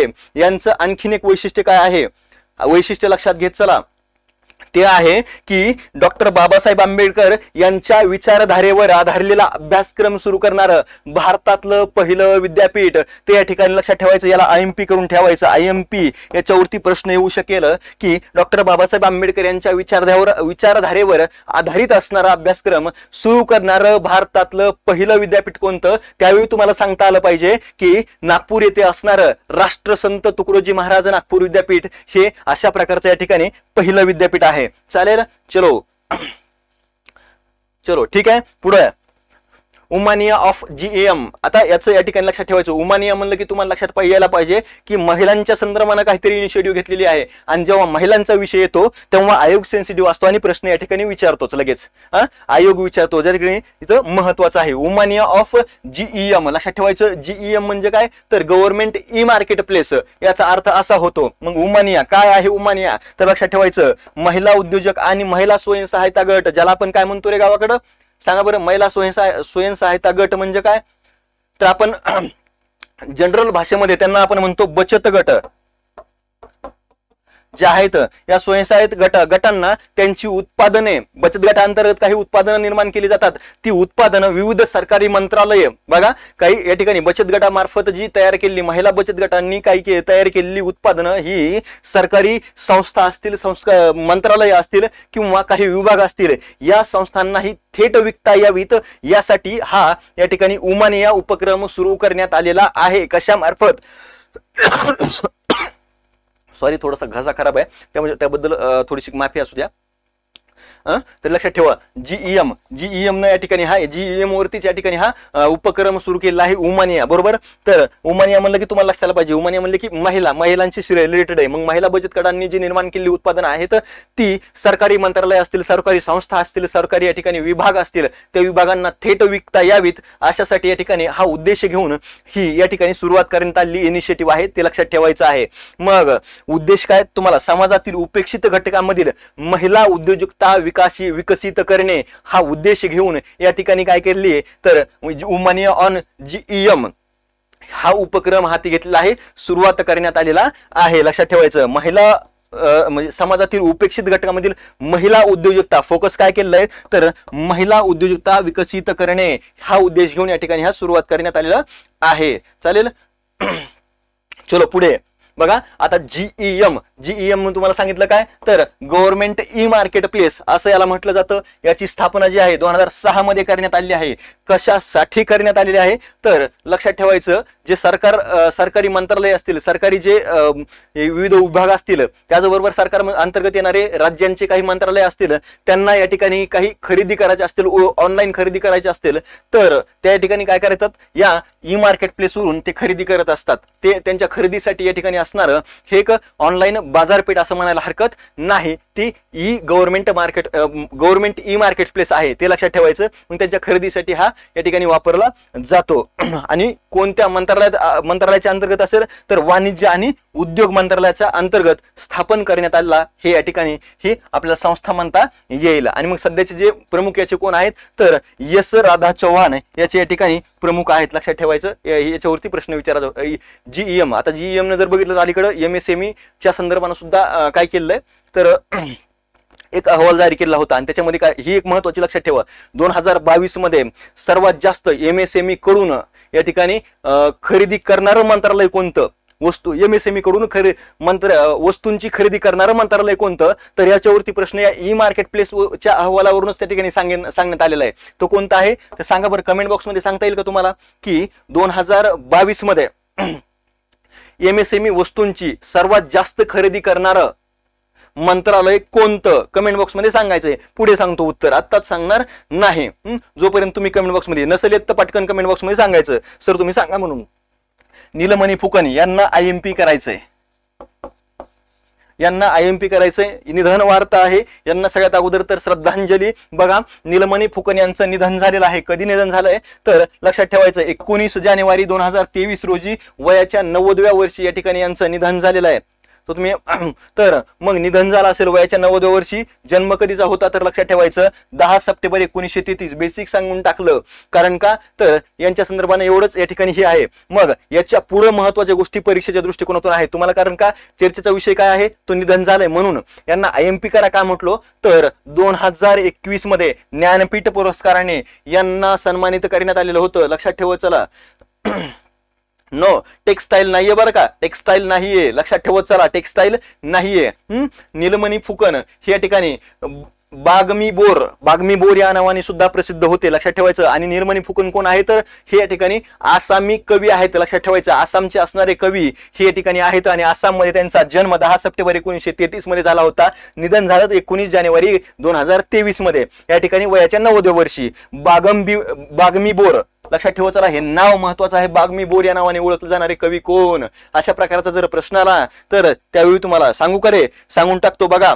त्या ठिकाणी लक्षात घ्यायचं MSME वस्तूंची 2022 मध्ये सगळ्यात जास्त खरेदी करणारं मंत्रालय आहे संरक्षण मंत्रालय. हे लक्षात ठेवायचंय, संरक्षण मंत्रालय. बरोबर. संरक्षण मंत्री कोण आहेत सध्या? राजनाथ सिंग साहेब. राजनाथ सिंग यांच्या नियंत्रणाखाली असणारं संरक्षण मंत्रालयानं MSME अंतर्गत निर्माण केलेल्या वस्तूंची खरेदी या गव्हर्नमेंट ई मार्केट प्लेसवरून सर्वात जास्त केलेली आहे. आणि हा एक अहवाल सुद्धा आलेला आहे, त्याच्यावरती प्रश्न 100% विचारला जाऊ शकतो. तर हे अपडेट बघत चालायला हरकत नाही. बरोबर. MSME मंत्री कोण आहेत रे? MSME मंत्री कोण आहे सांगून टाका कमेंट बॉक्स मध्ये, येत आहे तुम्हाला. त्याच्यानंतर यांचं आणखीन एक वैशिष्ट्य, नीलमणी फुकन यांचं आणखीन एक वैशिष्ट्य काय आहे बघत चला. तुम्हाला सांगू का वैशिष्ट्य काय आहे तर आसामी कवितेतील आधुनिकतेचे प्रणेते असं म्हणून यांना ओळखलं जातं. लक्षात घ्या, काय आहे? आसामी कवितेतील आधुनिकतेचे प्रणेते म्हणून या नीलमणी फुकन यांना ओळखलं जात असतं. चालेल. चला बघा, यांच्या संदर्भाने यांना IMP करायचंय. निधन या ठिकाणी झालेलं आहे. मग यांच्या संदर्भाने आणखीन काय तर नीलमणी फुकन यांनी 50व्या दशकामध्ये काय केलं, 1950च्या दशकामध्ये काय केलं होतं, त्यांनी स्वतःच्या कविता लिहायला सुरुवात केली होती. आणि त्यांच्या कोबिता, लक्षात ठेवत चला. आता हा आसामी शब्द आहे. आसामी भाषेमध्ये कोबिता म्हणजे काय तर आपण कविता म्हणतो. आणि आसामी भाषेमध्ये कविताच कसा शब्द उच्चारला जातो? कोबिता. तर कोबिता या कविता संग्रहासाठी 1981 मध्ये त्यांना साहित्य अकादमी पुरस्काराने या ठिकाणी सन्मानित करण्यात आलेला आहे. प्रश्न या ठिकाणी 100% विचारला जाईल. बरोबर आहे, उत्तर देताय तुम्ही, बरोबर उत्तर देताय. नारायण राणे. बरोबर. चलो, कोबिता या कविता संग्रहासाठी 1981 मध्ये साहित्य अकादमी पुरस्काराने नीलमणी फुकन यांना काय केलं होतं तर पुरस्कृत करण्यात आलेलं आहे. त्याच्यानंतर दुसरं वैशिष्ट्य काय तर 1990 साली भारत सरकार तर्फे देण्यात येणारे जे पद्म पुरस्कार आहेत त्याच्यापैकी पद्मश्री पुरस्कार हा यांना देण्यात आलेला आहे. ते लक्षात ठेवायचं. इथे एक प्रश्न विचारला जाऊ शकतो. त्याच्यानंतर 2002 मध्ये साहित्य अकादमी फेलोशिप यांना प्रदान करण्यात आलेली होती. बरोबर. चलो, 2019 मध्ये त्यांना दिब्रुगड विद्यापीठानं डिलीटची पदवी दिलेली आहे. दिब्रुगड विद्यापीठानं आणि साहित्य क्षेत्रातील योगदानासाठी 2021चा लक्षात घ्या, कधीचा 2021चा हा या ठिकाणी 56वा ज्ञानपीठ पुरस्कार या नीलमणी फुकन यांना प्रदान करण्यात आलेला होता. एवढ्या उच्च दर्जाचं हे व्यक्तिमत्व या ठिकाणी आपल्यातून निघून गेलेलं आहे 19 जानेवारी 2023 रोजी. चलो चलो ठीक आहे. त्याच्यानंतर आहे हे महत्वाचं महाराष्ट्राची रिलेटेड असणारी न्यूज आहे, बरोबर. तर लक्षात ठेवायचं, देशातील सर्वाधिक लांबीचा सागरी मार्ग 22 किलोमीटरचा हा सागरी मार्ग असणार आहे.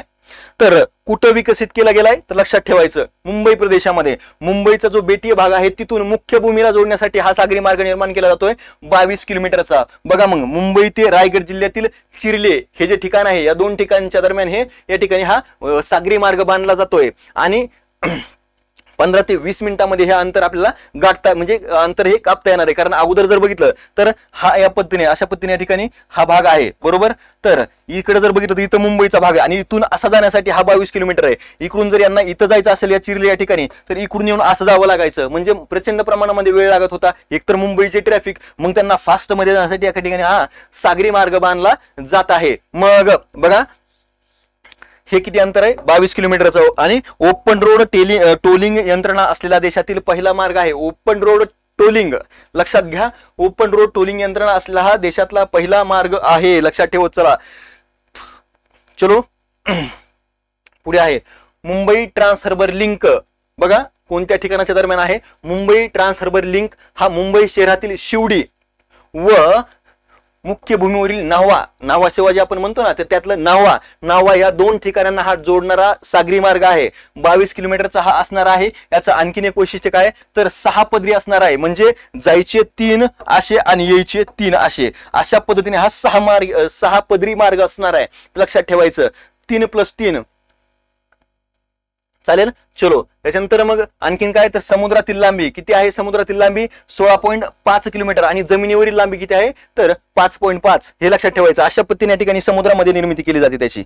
बघा या ठिकाणी तुमच्या लक्षात येऊन जाईल अशा पद्धतीने या ठिकाणी ही निर्मिती आहे. मग इथं बघायचं हा बेटीय भाग आहे मुंबईचा, बरोबर, आणि हा मुख्य भूमीचा भाग आहे आणि मग यांना जोडण्यासाठी हा सागरी मार्ग निर्माण केला जात आहे. किती किलोमीटर आहे तर 22 किलोमीटर. इथं जर बघितलं इथं काही आणि इथं काही जर बघितलं तर हा किती किलोमीटरचा 5.5 किलोमीटर हा जमीन आहे, जमिनीवर आहे आणि बाकीचा जो उर्वरित आहे 16.5 किलोमीटर तो समुद्रातील लांबीवर या ठिकाणी या पूर्ण सागरी भागातून आलेला आपल्याला पाहायला मिळतो. अशा पद्धतीने या ठिकाणी हा सागरी मार्ग निर्माण केला जात आहे. चलो याची निर्मिती कोणामार्फत केली जाते बघा MMRD आहे, बरोबर. मुंबई महानगर प्रादेशिक विकास प्राधिकरण म्हणजे या ठिकाणी आहे ते कार्यरत, त्या संस्थेमार्फत याची निर्मिती केली जात आहे, बांधकाम केलं जात आहे. अलीकडे जर बघितलं तर मुख्यमंत्र्यांनी याच्या संदर्भामध्ये चर्चा केली होती की 90% काम याचं पूर्ण झालेलं आहे, तर लवकरच तो सुरू होणार आहे, अशा प्रकारचं या ठिकाणी सांगितलेलं होतं. चालेल.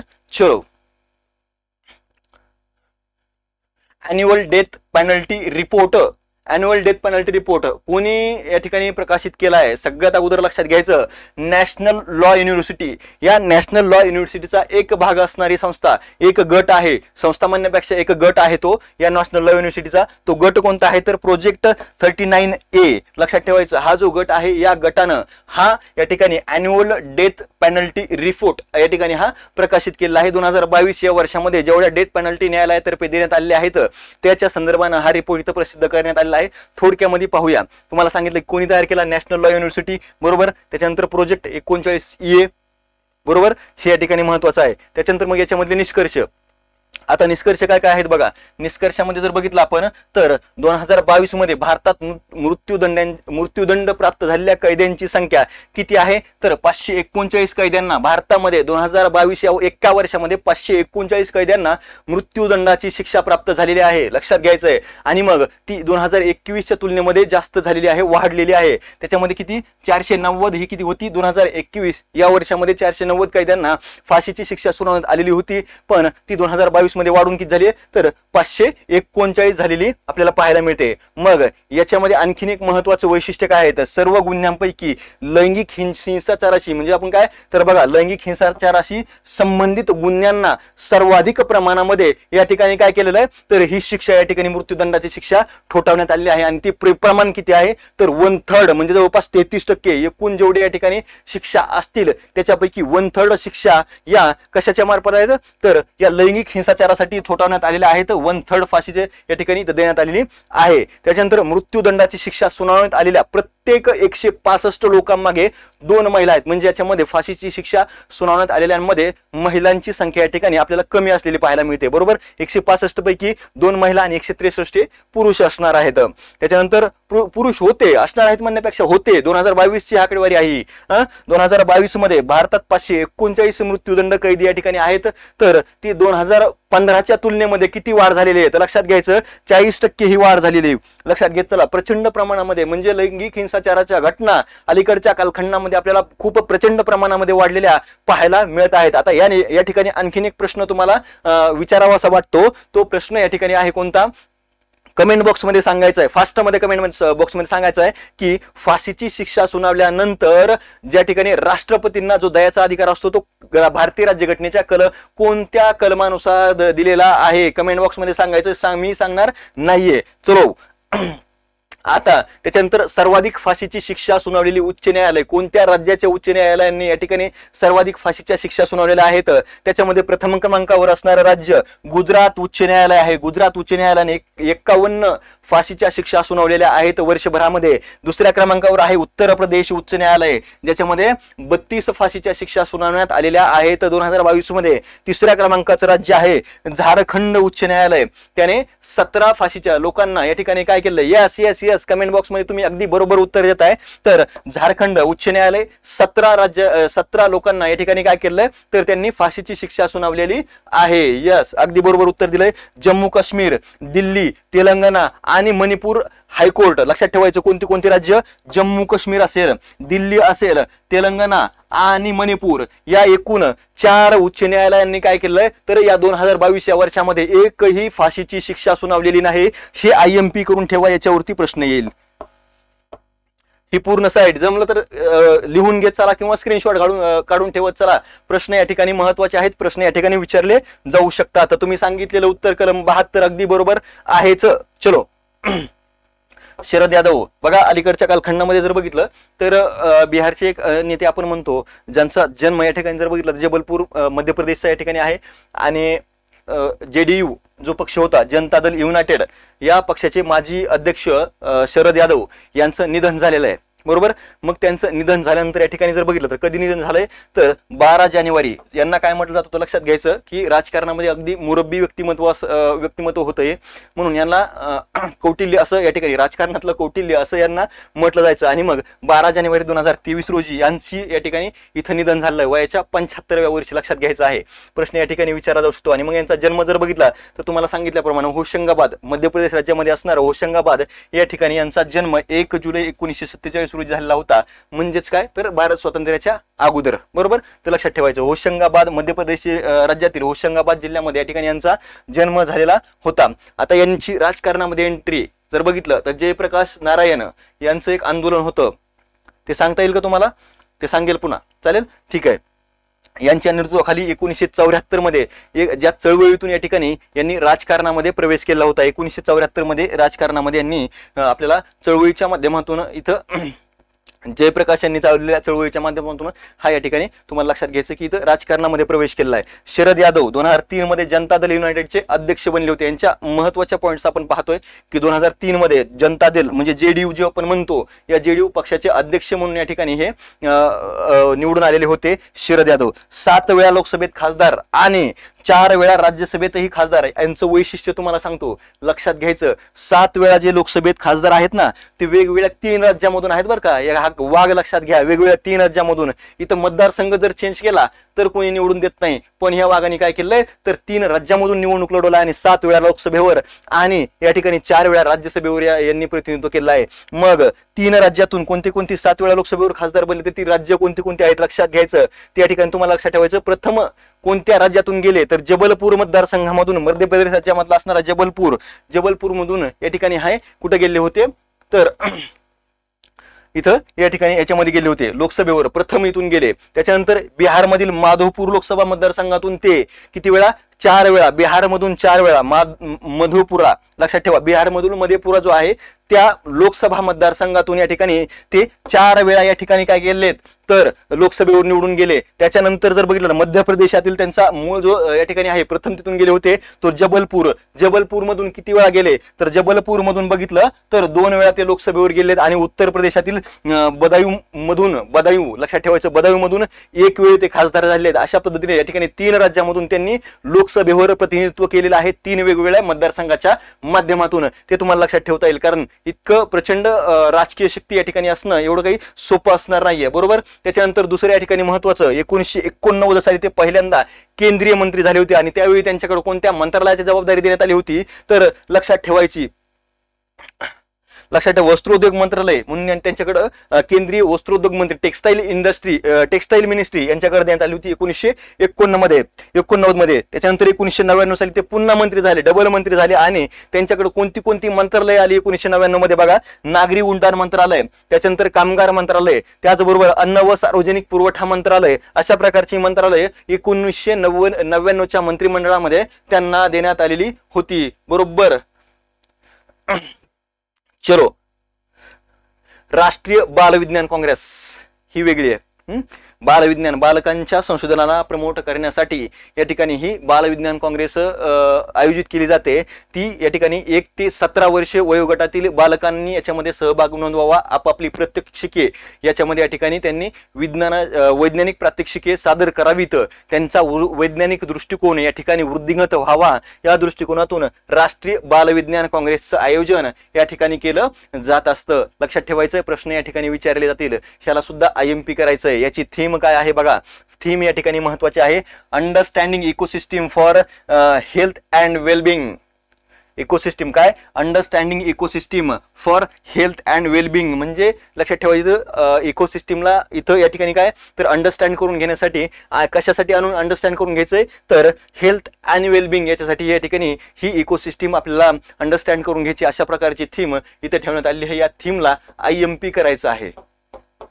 सगळेच पॉइंट IMP सांगतोय का, जेवढे महत्वाचे आहेत तेवढे सांगतोय, IMP करायचं आहे. प्रश्न या ठिकाणी विचारला जाऊ शकतो. याचं आयोजक कोण आहे बघा, आयोजन कोणामार्फत केलं जातं तर लक्षात ठेवायचं, विज्ञान आणि तंत्रज्ञान विभाग जो केंद्र सरकारचा आहे त्या विभागांतर्गत संचलित national council of science and technology ही एक संस्था आहे. विज्ञान आणि तंत्रज्ञान विभागांतर्गत कार्यरत असणारी national council of science and technology ही एक संस्था आहे. त्याच्यानंतर या संस्थेच्या आणि गुजरात काउन्सिल ऑफ सायन्स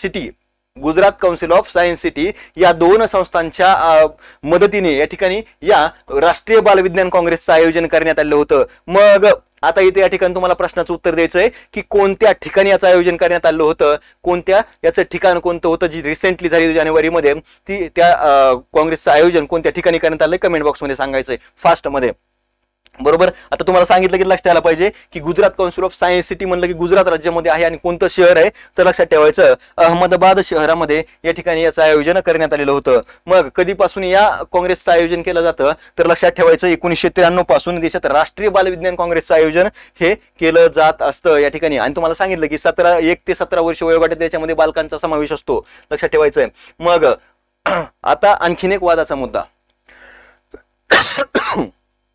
वाद काय आहे बघा, सिंधू पाणी वाटप करार का चर्चेचा विषय असेल तर लक्षात घ्यायचं, भारतानं काय केलेलं आहे, yes national science day 28 February चालेल. तर सिंधू पाणी वाटप करार कशाच्या संदर्भाने असेल रे, भारत आणि पाकिस्तान यांच्या दरम्यान असणाऱ्या पाणी वाटपासंदर्भामध्ये हा करार आहे. मग सिंधू पाणी वाटप म्हणजे फक्त एकट्या सिंधू नदीचं आहे का? तर नाही, त्याच्या सिंधू नदी आणि तिच्या उपनद्या 5 उपनद्या आहेत त्यांच्या पाणी वाटपावरून हा झालेला करार. जेव्हा भारत स्वतंत्र झाला तेव्हा या ठिकाणी या भूमीचं जसं डिवायडेशन झालं त्याच पद्धतीनं पाण्याचं सुद्धा, नद्यांच्या पाण्याचं सुद्धा डिवायडेशन झालेलं आहे. आणि मग या ठिकाणी बघायचं वैशिष्ट्य काय काय आहेत बघा. तुम्हाला सांगितलं की आता हा रिसेंटली चर्चेचा विषय काय आहे, तर रिसेंटली चर्चेचा विषय याच्यासाठी आहे की भारतानं हा सिंधू पाणी वाटप करार या ठिकाणी अपडेट केला गेला पाहिजे, याच्यासाठी पाकिस्तानला नोटीस पाठवली आहे. म्हणजे पुरे धाबे दणवून टाकले आता पाकिस्तानच्या या ठिकाणी. तर मग भारताने पाकिस्तानला या करारात सुधारणा करण्यासाठी काय केलंय, तर नोटीस पाठवलेली आहे. आणि त्याच्यासाठी काय कारण दिलेले आहेत, तर लक्षात ठेवायचं, पाकिस्तानने विरोध केलेले 2 जलविद्युत प्रकल्प भारतामधले ते कोणते आहेत, रातले जलविद्युत प्रकल्प आणि किशनगंगा जलविद्युत प्रकल्प हे वादाचे मुद्दे या ठिकाणी नमूद केलेले आहेत. मग या ठिकाणी सगळ्यात अगोदर आपल्याला पाहावं लागेल सिंधू पाणी वाटप करार. पाणी पिऊ, 1 मिनिटात पितो. पाणी वाटप करार आहे, थोडस पाणी पिऊन घेतो म्हणजेच काय होईल जरा.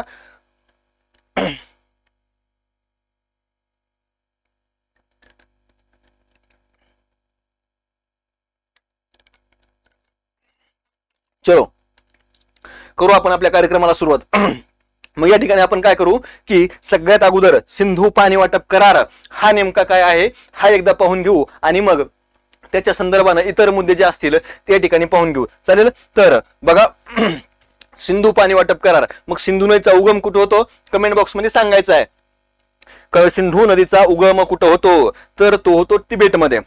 आणि सिंधूची जी एक महत्वाची असणारी उपनदी ती म्हणजे सतलज नदी, त्या नदीचा उगम सुद्धा हा कुठं होतो, तिबेटमध्ये होतो. आणि मग अशा पद्धतीने या ठिकाणी आणि सिंधू आणि तिच्या 5 उपनद्या कोणत्या कोणत्या आहेत, तर बघा उत्तरेकडून दक्षिणेकडे क्रम विचारला जाऊ शकतो. तर तो या ठिकाणी क्रम कशा पद्धतीचा आहे, उत्तरेकडे आहे सिंधू, सिंधू आहे. दुसरी या ठिकाणी आहे ती सिंधूच्या दक्षिणेकडे झेलम. तिसरी आहे चिनाब. चौथी आहे या ठिकाणी कोणती, रावी. 5वी आहे बियास आणि 6वी आहे ती म्हणजे सतलज. या 6 नद्या ज्या आहेत त्या नद्यांच्या पाण्याचे या ठिकाणी वाटप भारत पाकिस्तान यांच्या स्वातंत्र्यानंतर करण्यात आलेलं आहे. मग या ठिकाणी पाणी वाटप करार जो झाला तो भारत आणि पाकिस्तान यांच्या दरम्यान झाला. कोणत्या ठिकाणी हा करारावरती सह्या करण्यात आल्या, सगळ्यात महत्वाची गोष्ट लक्षात ठेवायचं, पाकिस्तान मधील कराची शहरामध्ये या सह्या करण्यात आल्या होत्या. मग हा सह्या कधी करण्यात आलेल्या होत्या, तर लक्षात ठेवायचं डेट एक्झॅक्टली तुम्हाला सांगून टाकतो. 19 सप्टेंबर 1960 या दिवशी हा करार झाला. याच्यावरती कराची या ठिकाणी या सह्या झालेल्या आहेत. आणि या करारानुसार आता सह्या झाल्या, सह्यावरती या ठिकाणी याच्यावरती सह्या करणारे व्यक्ती कोण होते, सह्या करणारे व्यक्ती कोण होते, तर भारताचे तत्कालीन पंतप्रधान म्हणजे भारताचे तत्कालीन पंतप्रधान जवाहरलाल नेहरू, पंडित जवाहरलाल नेहरू भारतातर्फे तत्कालीन पंतप्रधान. आणि पाकिस्तानतर्फे तत्कालीन पाकिस्तानचे राष्ट्राध्यक्ष कोण होते रे, त्यावेळी तुम्हाला सांगता येईल का नाव, तर अयूब खान. या दोघांनी या करारावरती सह्या केलेल्या होत्या. आणि मग हा जो करार झाला या करारानुसार लक्षात घ्यायचं, ज्या 6 नद्या आहेत त्या 6 नद्यामध्ये वरच्या ज्या 3 नद्या आहेत ह्या 3 नद्यांच्या पाण्यावर कोणाचा अधिकार देण्यात आला, तर तो पाकिस्तानचा अधिकार देण्यात आला. पाकी देतो फक्त, काय एवढा रिस्पेक्ट देश नाही आपल्याला. चला पाकिस्तान. आणि भारताचं जे पाणी आहे, भारताच्या वाट्याला कोणत्या नद्यांचं पाणी आलं ते लक्षात घ्यायचं. ते म्हणजे इथं बघा, म्हणजे वरत्या सिंधू, झेलम आणि चिनाब या 3 नद्यांचं पाणी कोणाच्या वाट्याला गेलं, तर ते पाकिस्तानच्या वाट्याला गेलं. आणि उर्वरित जे आहे रावी, बियास आणि सतलज म्हणजे उत्तरेकडच्या 3 पाकिस्तानला, दक्षिणेकडच्या 3 कोणाला, तर त्या भारताच्या वाट्याला देण्यात आल्या. मग उर्वरित ज्या वरच्या 3 आहेत सिंधू, झेलम आणि चिनाब या 3 नद्यांच्या पाण्यावरती भारताचा किती टक्के अधिकार देण्यात आला, तर तो पण लक्षात ठेवायचा. त्याच्यावरती भारताला 20% अधिकार देण्यात आला, ते लक्षात ठेवायचं. याच्यावरती प्रश्न विचारला जाऊ शकतो. आणि या 20%च्या अधिकाराचा वापर करून भारताने काय केलं, तर किशनगंगा जलविद्युत प्रकल्प आणि रातले जलविद्युत प्रकल्प स्थापन करण्याचा प्रयत्न केला. आता या ठिकाणी जर बघितलं तर 2007 मध्ये भारताने किशनगंगा जलविद्युत प्रकल्पाला सुरुवात केली. त्याच्यानंतर पाकिस्तानने यावर आक्षेप घेतला आणि 2011 पासून हा प्रकल्प रखडला. झाला ना कांड. मग आता काय पाकिस्तानने काय सांगितलं की याच्यावरती आमचा आक्षेप आहे म्हणून तो रखडला. त्याच्यानंतर रातले जलविद्युत प्रकल्प सुरुवात केली. मग रातले जलविद्युत प्रकल्प कोणत्या नदीवर आहे तर लक्षात घ्यायचं तो चिनाब नदीवरती आहे. आणि ह्या किशनगंगा नदीवरती किशनगंगा जलविद्युत प्रकल्प तो ऑब्विसली किशनगंगा नदीवरती असणार आहे. मग या ठिकाणी सांगायचंय बाकी ही जी किशनगंगा नदी आहे ती कोणत्या नदीची उपनदी आहे ते सांगायचं, कमेंट बॉक्स मध्ये सांगायचं, सांगून टाका. चलो ठीक आहे. मग किशनगंगा आणि रातले, मग रातले हा चिनाब नदीवरती उभारला जातोय. मग त्याची पायाभरणी 2013 मध्ये झाली होती. बघायचं 2013 मध्ये तत्कालीन पंतप्रधान मनमोहन सिंग यांनी याची पायाभरणी केली. पण काय झालं की याला लगेच पाकिस्ताननं काय केलं, आक्षेप घेतला. पण आक्षेप घेतला तरीही या 20% तुम्हाला सांगितलं ना 20% याचा वापर करून काय केलं होतं, कोणाच्या मदतीने तो करार झाला होता तो सांगायचा राहिला तर या जागतिक बँकेच्या मध्यस्थीने हा पाणी वाटप करार झाला होता. आणि मग त्यावेळी त्यांनी पाकिस्ताननं काय केलं, आक्षेप घेतला तो कोणाकडं, जागतिक बँकेकडे. लगेच जागतिक बँकेने ह्या 20%चा वापर करून काय केलं होतं तर याला या ठिकाणी मान्यता दिली. चालू ठेवा, तुम्ही निर्माण करू शकता. अशा प्रकारच्या या ठिकाणी या प्रकल्पासाठी भारताला त्यांनी मान्यता दिली जागतिक बँकेनं. कधी तर 2018 मध्ये. आणि 2018 मध्ये हा प्रकल्प पुन्हा सुरू करण्यात आला. आता हे सगळं झालं पण पाकिस्तानचे आक्षेप काय होते. आता पाकिस्तानचे आक्षेप असे होते की पाकिस्तानच्या मते किशनगंगा ही कोणत्या नदीची उपनदी आहे तुम्हाला सांगा म्हटलं होतं मी. तर ते लक्षात घ्यायचं ती किशनगंगा ही झेलम नदीची उपनदी आहे. आणि झेलम नदीचं पाणी कुणाकडे, बरोबर, तर ते लक्षात ठेवायचं.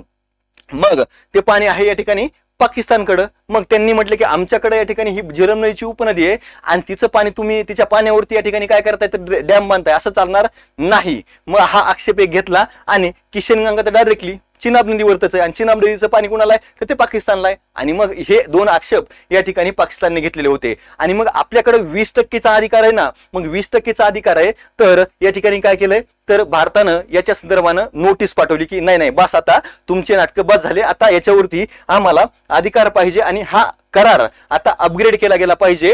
ते या ठिकाणी अशा प्रकारची नोटीस इथं पाठवलेली आहे. ही महत्वाची आहे. वेस्ट आपलं वर्ल्ड बँकच्या या ठिकाणी मध्यस्थीने झालेला हा करार आहे. लक्षात घेऊन चला, तर ते महत्वाचं आहे. याच्यावर जमलं तर स्क्रीनशॉट काढून ठेवत चला, चालेल. चलो हे या ठिकाणी महत्वाचा करार. आक्षेप काय आहेत तर त्याच्यानंतर आता पद्म पुरस्काराकडे येऊ. बरोबर, महत्वाचं पद्म पुरस्काराकडे बघा. भारतामध्ये दिले जाणारे सर्वोच्च नागरी पुरस्कार ज्यांना आपण म्हणतो ते पुरस्कार म्हणजे पद्म पुरस्कार असतात. आणि मग पद्म पुरस्कारामध्ये जर बघितलं तर कोणत्या कोणत्या पुरस्कारांचा समावेश होतो लक्षात घ्यायचं. त्यामध्ये जर बघितलं तर एक आपण पाहतो याच्यामध्ये 3 गट आहेत ना, 3 गटामध्ये हा पुरस्कार दिला जातो. तर एक वरचा झाला या ठिकाणी कोणता तर पद्म विभूषण.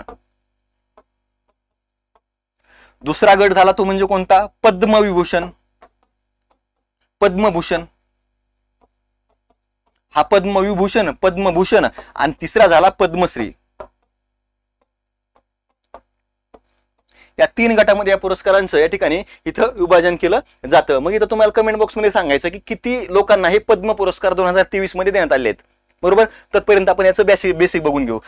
पद्म पुरस्कार हे भारत सरकारकडून प्रत्येक वर्षी प्रजासत्ताक दिनाच्या जे आपण गणतंत्र दिन म्हणतो 26 जानेवारी या दिनाच्या पूर्वसंध्येला हे पुरस्कार प्रदान केले जातात. बघा, प्रजासत्ताक दिनाच्या पूर्वसंध्येला हे पुरस्कार जाहीर केले जात असतात. आणि वितरण कधी केलं जातं तर मार्चच्या एंडिंगला किंवा एप्रिलच्या पहिल्या आठवड्यामध्ये. कुठं केलं जातं तर राष्ट्रपती भवनामध्ये राष्ट्रपतींच्या हस्ते या पुरस्काराचं वितरण केलं जात असतं. लक्षात ठेवायचं कधी तर मार्चच्या एंडिंगला किंवा एप्रिलच्या पहिल्या आठवड्यामध्ये याचं वितरण राष्ट्रपती भवनामध्ये राष्ट्रपतींच्या हस्ते. तर ते लक्षात ठेवायचं. चलो, मग याचा इतिहास काय तुम्हाला सांगितलं की याचा वर्ग सांगितलं तुम्हाला कोणते कोणते 3 वर्ग आहेत. त्यामध्ये पद्मविभूषण पुरस्कार आहे, पद्मभूषण पुरस्कार आहे आणि पद्मश्री आहे. पद्मविभूषण कोणाला जातो तर असामान्य आणि विशेष कार्य जे देशामधले लोक करतील त्यांना या ठिकाणी हा पुरस्कार दिला जातो. ठीक आहे. त्याच्यानंतर पद्मभूषण जे आहे तो उच्चस्तरीय विशेष कार्यासाठी हे पुरस्कार दिले जातात आणि पद्मश्री जे आहेत ते विशेष कार्यासाठी. बरोबर, अशा पद्धतीने कार्याचं जे महत्व आहे त्याच्यावरून हे डिपेंड करतं आणि ते ठरवलं जातं की ह्या पुरस्कार कसे द्यायचे. चालेल. तर मग पद्म पुरस्कारांचा या ठिकाणी इतिहास पाहूया थोडक्यामध्ये. तुम्हाला आता कमेंट बॉक्समध्ये सांगा म्हणतो की किती तर भारत सरकारने 1954 मध्ये या भारतरत्न आणि नागरी जे याचे पद्मविभूषण, भारतरत्न आणि पद्मविभूषण असे 2 नागरी पुरस्कार सुरू केले. कधी? तर 1954 मध्ये. बरोबर. तर त्याच्यानंतर जर बघितलं तर यापैकी पद्मविभूषण जो होता तो 3 गटामध्ये द्यायचा. गट 1, गट 2 आणि गट 3 अशा प्रकारे या ठिकाणी हा द्यायचा. यापैकी पद्म पुरस्कार हा पहिला वर्ग, दुसरा वर्ग आणि तिसरा वर्ग अशा 3 वर्गामध्ये विभाजून दिला जायचा. त्याच्यामध्ये मग 8 जानेवारी 1955, लक्षात ठेवायचं डेट 8 जानेवारी 1955. याच्यावरती प्रश्न या ठिकाणी एवढ्या डेटवरती नाही विचारणार, पण माहित असायला पाहिजे आपल्याला ना. कधी जर एखादी इंटरव्ह्यूला तुम्ही गेला तर इंटरव्ह्यू मध्ये प्रश्न विचारला तर माहित पाहिजे, इंटरव्ह्यू मध्ये विचारू शकतात ना. तर या ठिकाणी 8 जानेवारी 1955 रोजी या वर्गांना काय केलं होतं, तर पहिला वर्ग जो होता या पहिल्या वर्गाला नाव देण्यात आलं पद्मविभूषण. दुसरा वर्ग जो होता तो दुसरा वर्ग पद्मभूषण या नावाने ओळखला जाऊ लागला. आणि हा जो तिसरा वर्ग आहे या तिसऱ्या वर्गाला नाव देण्यात आलं पद्मश्री. लक्षात ठेवायचं. या पद्धतीने या ठिकाणी कधी करण्यात आलं तर 8 जानेवारी 1955. चालेल. चलो मग पद्म पुरस्कार 2023. आता या यादीमध्ये जर बघितलं तर या यादीमध्ये 6 पद्मविभूषण आहेत, 9 काय आहेत तर पद्मभूषण आहेत आणि 91 काय आहेत तर पद्मश्री. एवढे पुरस्कार या ठिकाणी देण्यात आले आहेत. यांचं डिवायडेशन जर बघितलं, पुरस्कार विजेत्यामध्ये 19 महिलांचा समावेश आहे. त्याचबरोबर 2 परदेशी NRI वगैरे जे असतात त्यांना या ठिकाणी देण्यात आले. 2 परदेशी व्यक्ती आहेत आणि 7 व्यक्तींना मरणोपरांत हा पुरस्कार प्रदान करण्यात आले आहेत. हे लक्षात ठेवायचं 2023 चे पद्म पुरस्कार. आता मग पाहूया आपण पद्मविभूषणचे या ठिकाणी विजेते ज्यांना पद्मविभूषण दिला. ह्या पुरस्कार हे काही विजयाची गोष्ट नाहीये, हे सत्कार्यासाठी दिले जाणारे पुरस्कार. आता ते लक्षात ठेवायचं. मग पद्मविभूषण, बरोबर. पद्मविभूषण मध्ये 6 व्यक्ती आहेत. ते कोणते कोणते आहेत बघायचं. श्री बाळकृष्णन दोशी, बघायचं. श्री बाळकृष्णन दोशी काय काय आहे, ऑदर आर्किटेक्चर, बरोबर. इतर आणि जे आपण म्हणतो आर्किटेक्चर या क्षेत्रामध्ये या ठिकाणी दिलेला आहे. आणि कुठले आहेत तर गुजरात. आता लक्षात घ्यायचं की सगळे पद्मश्री जर बघितला तर जेवढे महाराष्ट्रीयनांना दिलेत ना त्यांचे क्षेत्र फक्त बघून घेत चला. सगळ्याची गरजच नाही. 91चे कसं काय पाठ करणार आहे तुम्ही, गरज नाही. आला प्रश्न तर या ठिकाणी काही फरक पडत नाही. लॉजिक करून प्रश्न उत्तर काढता येऊ शकेल, पण सगळे पाठ करत बसायचं नाही. फक्त इथं काय बघायचं तर पद्मविभूषण हे व्यवस्थित बघून घ्यायचे भारतामध्ये, कारण कमी लोकांना दिलेले आहेत. आयोग सुद्धा जिथं स्पेसिफिक आहे तेवढ्यालाच प्रश्न विचारला. आयोगाला माहिती नाही की सगळं कसं काय पाठ होणार आहे, तर ते लक्षात ठेवायचं. मग इथं यांना मरणोपरांत देण्यात आला आहे, बरोबर. बालकृष्णन दोशी, श्री झाकीर हुसेन. झाकीर हुसेन हे कला क्षेत्रामध्ये यांना देण्यात आलं आहे, जे महाराष्ट्रीयन व्यक्ती आहेत, बरोबर. मग महाराष्ट्रामधून झाकीर हुसेन यांना देण्यात आलं आहे कला क्षेत्रामधून, बरोबर. त्याच्यानंतर आहे SM कृष्णा यांना पब्लिक अफेअर्स या क्षेत्रामध्ये देण्यात आलं आहे.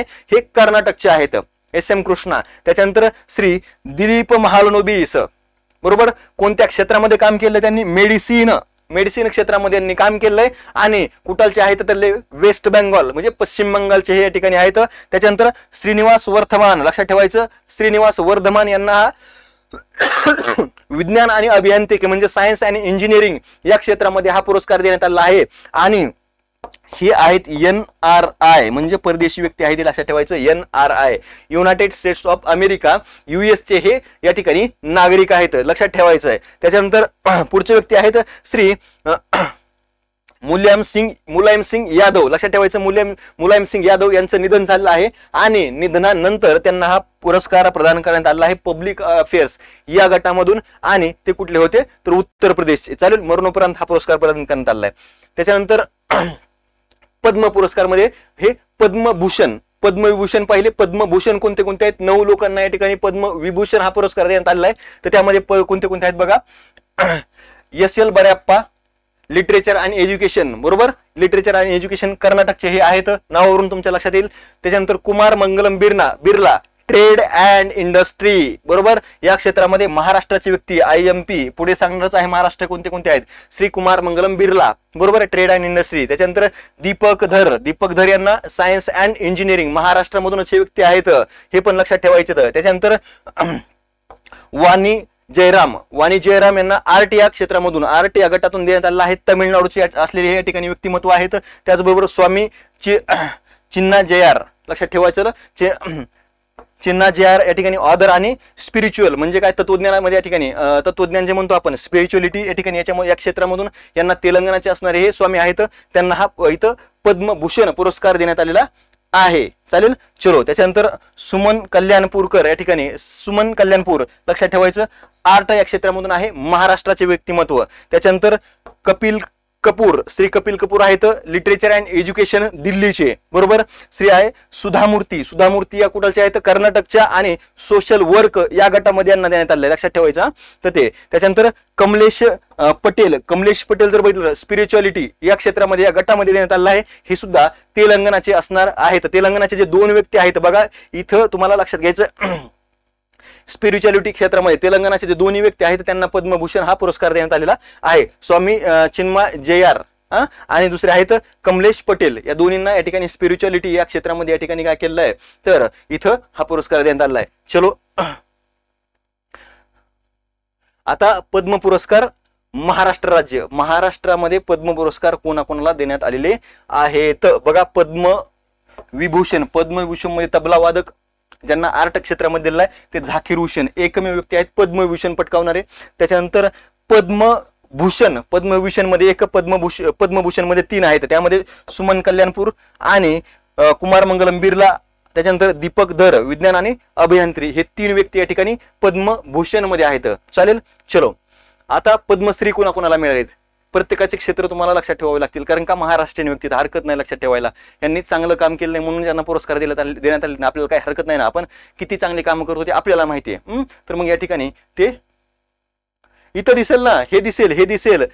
राकेश झुंझुनवाला मरणोपरांत देण्यात आलेला आहे पद्मश्री. कोणत्या क्षेत्रामध्ये, ट्रेडिंग, जो बिग बुल ज्याला म्हटलं जायचं तो म्हणजे या ठिकाणी राकेश झुंझुनवाला. ट्रेडिंग क्षेत्रामध्ये या ठिकाणी यांचं काम हे प्रचंड प्रमाणामध्ये, शेअर मार्केटमध्ये यांचं काम होतं, बरोबर.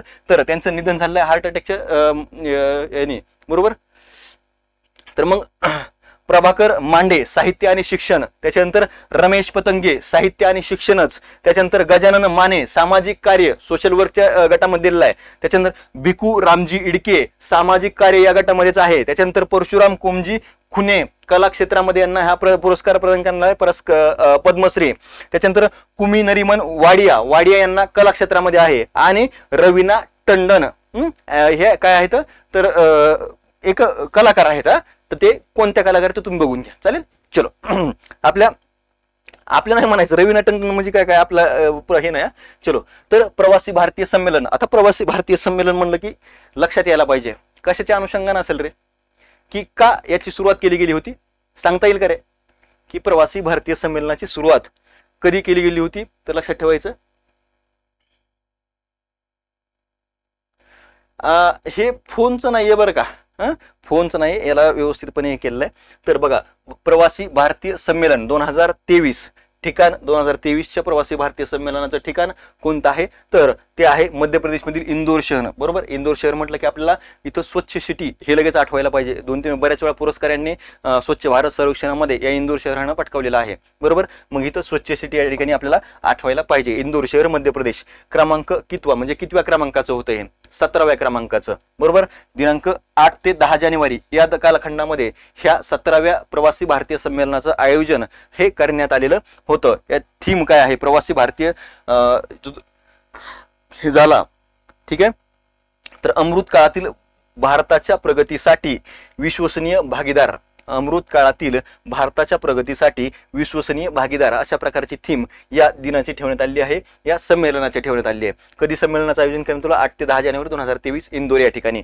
मग इथं एक महत्वाची गोष्ट लक्षात घ्यायची, तर अमृत काळ इथं कन्सेप्ट वापरली. अमृत काळ म्हणजे काय रे, अमृत काळ म्हणजे भारतामध्ये सध्याच्या आज घडला अमृत काळ ही कन्सेप्ट कशासाठी वापरली जाते, तर आपण बघायचं आझादी का अमृत महोत्सव हा साजरा करतोय, म्हणजे 75 वर्ष आपल्या स्वातंत्र्याला झालेले आहेत. मग 75 पासून 100 पर्यंत हे जे 25 वर्षाचा काळ असणार आहे, या 25 वर्षाच्या काळाला काय म्हटलं जातंय, तर अमृत काळ. आणि त्या अनुषंगाने या ठिकाणी या भारतामध्ये विविध कार्यक्रमांचं आयोजन केलं जातं, विविध या ठिकाणी पुढाकारांचं या ठिकाणी कार्यक्रमाचं आयोजन केलं जात आहे, म्हणून आपण त्याला काय म्हणतो असतो की अमृत काळ असं म्हणतोय, बरोबर. ठीक आहे, चलो. अध्यक्ष या ठिकाणी या कार्यक्रमाचे अध्यक्ष कोण होते, बरोबर, जगदीश धनखड. कोण आहे जगदीश धनखड, जगदीश धनखड हे कोण आहेत लक्षात ठेवायचं, कमेंट बॉक्समध्ये सांगा बरं. भारताचे उपराष्ट्रपती, बरोबर, उपराष्ट्रपती जगदीश धनखड यांचं उद्घाटन कोणाच्या हस्ते झालेलं आहे, तर भारताचे पंतप्रधान नरेंद्र मोदी यांच्या हस्ते या कार्यक्रमाचं उद्घाटन झालेलं आहे. उपाध्यक्ष कोण होते या कार्यक्रमाचे? जे परराष्ट्र मंत्री एस जयशंकर यांचं या ठिकाणी इथं यांच्या उपाध्यक्षतेखाली हा कार्यक्रम पार पडला आहे. अध्यक्ष जगदीश धनखड जे आपण काय म्हणतो उपराष्ट्रपती आहेत, त्याचबरोबर काय तर राज्यसभेचे अध्यक्ष, बरोबर. प्रमुख पाहुणे मोहम्मद इरफान अली, बरोबर. हे कुणाचे आहेत? गयानाचे राष्ट्रपती. याच्यावरती प्रश्न विचारला जाऊ शकतो की या 17व्या प्रवासी भारतीय संमेलनाचे प्रमुख पाहुणे म्हणून कोण उपस्थित होते? तर लक्षात ठेवायचं या गयानाचे या ठिकाणी कोण तर राष्ट्रपती जे आहेत ती म्हणजे कोण? मोहम्मद इरफान अली हे या ठिकाणी उपस्थित होते. याच्यावरती प्रश्न 100% विचारला जाऊ शकतो. याच्यावर इथं IMP करायचं आहे, याला IMP करायचं, IMP पॉइंट आहे हा. चलो, मग तुम्हाला म्हटलं की 9 जानेवारी 2000 किती रे? ठीक आहे, 9 जानेवारी 2015 9 जानेवारी 2015 या दिवशी काय झालेलं आहे तर महात्मा गांधींचं भारतामध्ये आगमन झालं होतं, बरोबर का. आणि त्याच अनुषंगाने या ठिकाणी या दिनाचं आयोजन केलेलं आहे. अगोदर सुरुवातीला जर बघितलं तर हा याचं हे व्हायचं. मग 9 जानेवारी 2015 या घटनेला जेव्हा भारतामध्ये आफ्रिकेतून भारतामध्ये महात्मा गांधी आले त्या घटनेला 100 वर्ष पूर्ण झाल्याच्या पार्श्वभूमीवर इथं प्रवासी भारतीय दिनाचं आयोजन केलं होतं 9 जानेवारीला. मग त्याच अनुषंगाने या ठिकाणी प्रवासी भारतीय संमेलनाचं आयोजन हे 2003 पासून या ठिकाणी केलं जात होतं. पण 15ला या ठिकाणी अगोदर जर बघितलं संमेलन आयोजित केलं जायचं, दिन या ठिकाणी साजरा केला जायचा. पण या ठिकाणी इथं हे 17वं संमेलन आहे, बरोबर. थोडंसं काही इथं जर बघितलं तर थोडंसं काही इथं लक्षात ठेवायचं. याची पार्श्वभूमी फक्त लक्षात ठेवा की काय आहे तर 9 जानेवारी 2015ला या ठिकाणी महात्मा गांधी भारतात आल्याच्या घटनेला 100 वर्ष पूर्ण झाली होती. त्या पार्श्वभूमीवरती या ठिकाणी याचं आयोजन केलेलं होतं. दुसऱ्या या ठिकाणी बघितलं तुम्हाला सांगितलं की लक्षवेध टेस्ट सिरीज आपण सुरू केली, ती या ठिकाणी व्यवस्थितपणे जॉईन करून घेण्याचा प्रयत्न करा. तुम्हाला याच्या संदर्भामध्ये जर चौकशी करायची असेल तर हे नंबर थोडंसं बाजूला जातो, म्हणजे तुम्हाला काय होईल तर हे दिसेल व्यवस्थित. चालेल, चलो ठीक आहे, पुढे घेऊ. आता हॉकी वर्ल्ड कप 2023 याचं कारण काय असेल?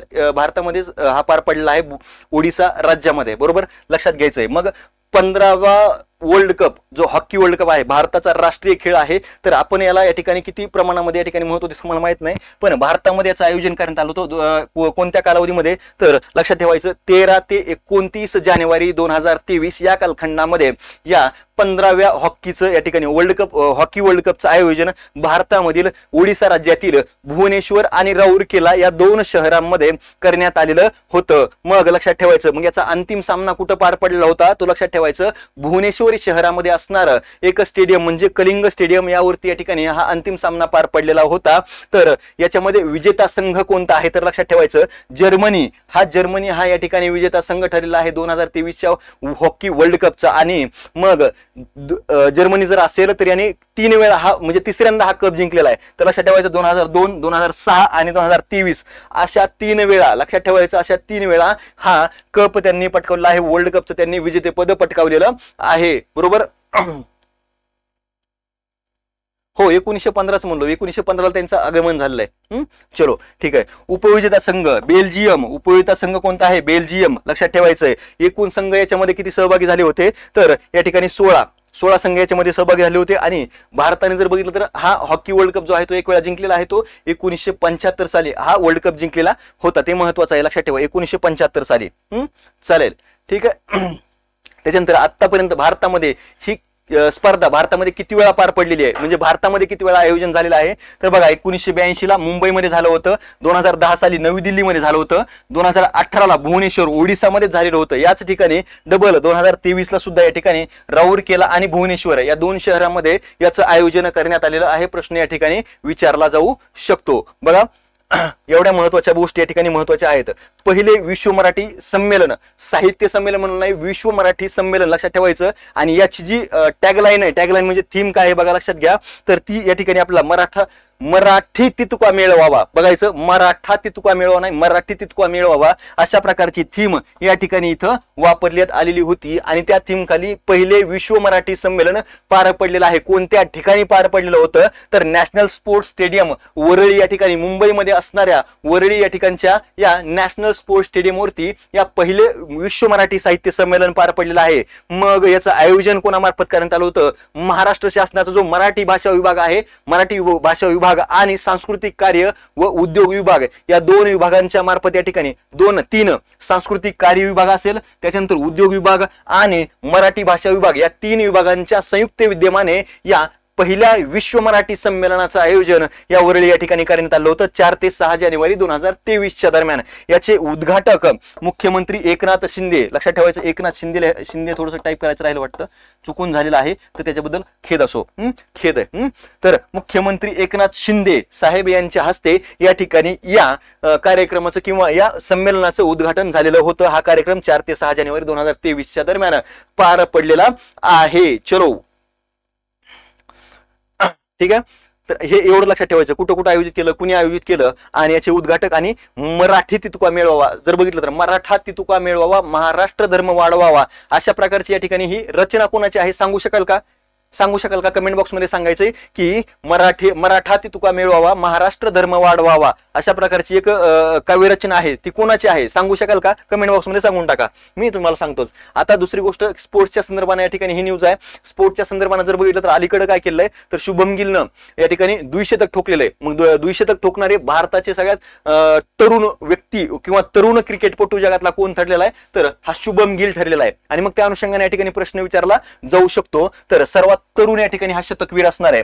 तर मग पहिलं शतक द्विशतक कोणी सचिन तेंडुलकरने कोणाच्या विरुद्ध टोकलं होतं तर लक्षात ठेवायचं, कोणाच्या विरुद्ध केलं होतं तर ते 2010 साली सचिन तेंडुलकर यानं दक्षिण आफ्रिकेच्या विरोधामध्ये केलं होतं. लक्षात ठेवायचं प्रश्न त्या ठिकाणी इथं विचारला जाणार नाही, पण लक्षात ठेवायचं की 2022 आणि 23 मध्ये ईशान किशन आणि या शुभम गिलवरती प्रश्न या ठिकाणी विचारला जाऊ शकतो. तर हे दोन तर महत्वाचेच आहेत, पण सगळेच आपण पाहूया की सर्वात जास्त या ठिकाणी या द्विशतकामध्ये सुद्धा सर्वात जास्त धावा वैयक्तिक धावा करणारा खेळाडू कोणता आहे अशा प्रकारचा या ठिकाणी प्रश्न विचारला जाऊ शकतो. तर ते लक्षात ठेवायचं आहे, ते म्हणजे रोहित शर्मा आहे. रोहित शर्मानं वैयक्तिक स्वरूपामध्ये किती धावा केल्या सर्वात जास्त लक्षात ठेवायच्या 264. 173 चेंडूमध्ये कोणत्या देशाच्या विरुद्ध आहे तर ते लक्षात ठेवायचं श्रीलंका देशाविरुद्ध या ठिकाणी केलं.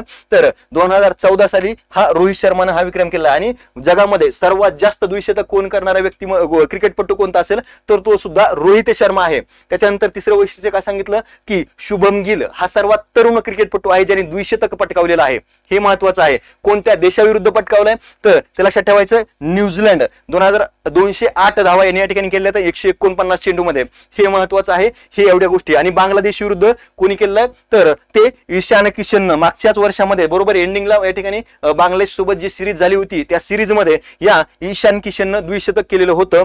ते महत्वाचं आहे. बांगलादेश हे दोन प्लेयर तुम्हाला लक्षात ठेवायचे. तिसरा रोहित शर्मा आणि सचिन तेंडुलकर का लक्षात ठेवायचा आहे तर तो पहिला आहे जगातला बरोबर. त्याच्यानंतर रोहित शर्मा सर्वाधिक धावा आणि सर्वाधिक द्विशतक त्याने किती केलेले होतं तर लक्षात ठेवायचं त्याने 3 केले आहेत. रोहित शर्मानं या ठिकाणी श्रीलंका विरुद्ध 1 केलं. त्याच्यानंतर दुसरं केलं होतं 2000 वेस्ट इंडिज विरुद्ध.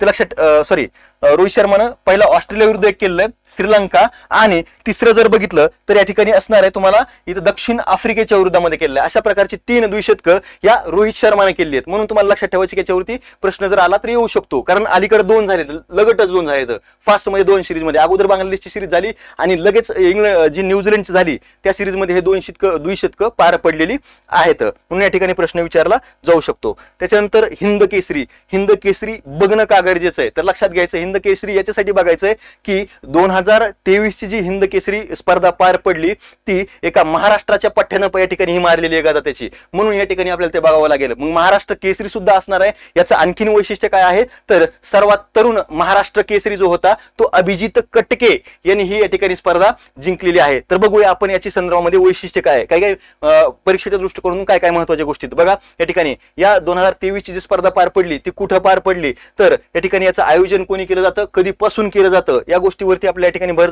द्यावा लागेल. मग ही हिंद केसरी जी स्पर्धा पार पडली ती 8 जानेवारी 2023 या दिवशी पार पडली आहे. 51व्या क्रमांकाची ही स्पर्धा होती. कधीपासून याचं आयोजन केलं जातं तर 1958 पासून या स्पर्धेचं आयोजन कोणामार्फत केलं जातं, म्हणजे याचा आयोजक कोण आहे तर लक्षात ठेवायचं भारतीय शैली कुस्ती महासंघ हा या ठिकाणी या स्पर्धेचा आयोजक म्हणून या ठिकाणी ओळखला जातो. त्याच्यानंतर विजेता तुम्हाला सांगितल्याप्रमाणे अभिजित कटके बरोबर कुठालचा कुठलचा आहे तर पुण्याचा. त्याच्यानंतर उपविजेता जर बघितला तर सोमवीर कुठलचा आहे तर हरियाणा जर बघितलं तर कुस्तीमध्ये या ठिकाणी त्यांचे जे असतात कुस्तीपटू म्हणजे आपण पहिलवान म्हणू ते चांगल्या पद्धतीचे आपल्याला पाहायला मिळतात. म्हणून या ठिकाणी उपविजेता जो आहे सोमवीर जो आहे हरियाणाचा या ठिकाणी त्याने या 2023च्या हिंद केसरी गदा ही उपविजेता पद पटकावलेलं आहे. आणि कुठं पार पडली होती तर तेलंगणा राज्यामधील हैदराबाद या ठिकाणी या स्पर्धेचं आयोजन करण्यात आलेलं होतं. एवढ्या गोष्टी या ठिकाणी या हिंद केसरीच्या दृष्टिकोनातून पाहणं गरजेचं आहे. त्याच्यानंतर अभिजित कटकेच्या संदर्भाने जर थोडक्यात बोलायचं म्हटलं तर 2017चा हा महाराष्ट्र केसरी विजेता होता. त्याचबरोबर 2015 मध्ये त्यांनी युवा महाराष्ट्र केसरी बरोबर तुम्हाला सांगितल्याप्रमाणे सर्वात युवा हा महाराष्ट्र केसरी या ठिकाणी याने पद म्हणजे गदा पटकावलेली आहे. त्याच्यानंतर 2016 मध्ये ज्युनियर राष्ट्रीय कुस्ती कांस्य पदकाचा हा मानकरी ठरलेला आहे ते लक्षात ठेवायचं. आणि पहिला हिंद केसरी जर बघितला तर कोण असेल 1958चा तर रामचंद्र बाबू. मग आपण पाहूया की महाराष्ट्रामध्ये या ठिकाणी हिंद केसरी हे पटकावलेले पैलवान कोणते आहेत बघा. महाराष्ट्रीयन एकूण 10 आहेत. त्याच्यामध्ये 1959 मध्ये दिल्लीमध्ये ही पार पडलेली स्पर्धा होती आणि श्रीपती खचनाळे यांनी ही गदा पटकावली ती हिंद केसरीची बरं का. राष्ट्रीय लेवलला आयोजित केली जाणारी स्पर्धा आहे. महाराष्ट्र केसरी महाराष्ट्र लेवलवरती आयोजित केली जात असते. 1960 मध्ये मुंबईमध्ये पार पडली. गणपतराव आंधळकर हे या ठिकाणी दुसरे हिंद केसरी ठरलेले होते. तिसरे 1964 मध्ये कर्नाल या ठिकाणी मारुती माने यांनी ही गदा पटकावलेली होती हिंद केसरीची. त्याच्यानंतर 1966 अहमदाबाद मध्ये या ठिकाणी हेच आयोजन होतं. तर हजरत पटेल ह्या महाराष्ट्रीयन व्यक्तीने या ठिकाणी या हिंद केसरीची गदा पटकावलेली आहे. 1969 कानपूर हरिश्चंद्र बिराजदार बरोबर हे या ठिकाणी 5वे. 6वे जर व्यक्ती बघितले तर नागपूर या ठिकाणी याचं आयोजन केलेलं होतं 1971 मध्ये. त्यावेळी दीनानाथ सिंग यांनी या ठिकाणी ही हिंद केसरीची गदा पटकावली होती. 1975 मध्ये बँगलोर या ठिकाणी आयोजित करण्यात आलेल्या हिंद केसरीचं जे विजेतेपद आहे ते चंबा मुथाल या व्यक्तीने या ठिकाणी पटकावलेला आहे. त्याच्यानंतर 2003 नाशिक या ठिकाणी या स्पर्धेचं आयोजन करण्यात आलं आणि त्यावेळी विनोद चौगुले ह्या व्यक्तीने या ठिकाणी या पहिलवानानं ही गदा पटकावलेली आहे. त्याच्यानंतर 2005 अहमदनगर मध्ये आयोजन करण्यात आलं होतं. त्यावेळी योगेश दोडके यांनी ही गदा पटकावलेली आहे हिंद केसरीची. आणि 2023 मध्ये हैदराबाद इथं पार पडली. अभिजित कटके हा 10वा महाराष्ट्रीयन व्यक्ती आहे ज्याने हिंद केसरीची गदा पटकावलेली आहे बरोबर. मग आता येऊया आहे आपण महाराष्ट्र केसरीकडं. महाराष्ट्र केसरी जर बघितला अलीकडच्या कालखंडामध्ये मोठ्या प्रमाणामध्ये आपल्याला चर्चेमध्ये असणारा विषय होता हा. कारण वाद झालेला होता त्या सिकंदर शेखच्या अनुषंगाने या ठिकाणी हा वादाचा विषय ठरलेला होता की त्याच्या संदर्भामध्ये अन्याय वगैरे झाला तो आपल्याला बघायचा नाहीये. परीक्षेच्या दृष्टिकोनातून कोणते पॉइंट महत्वाचे आहेत ते लक्षात घ्यायचे आहेत.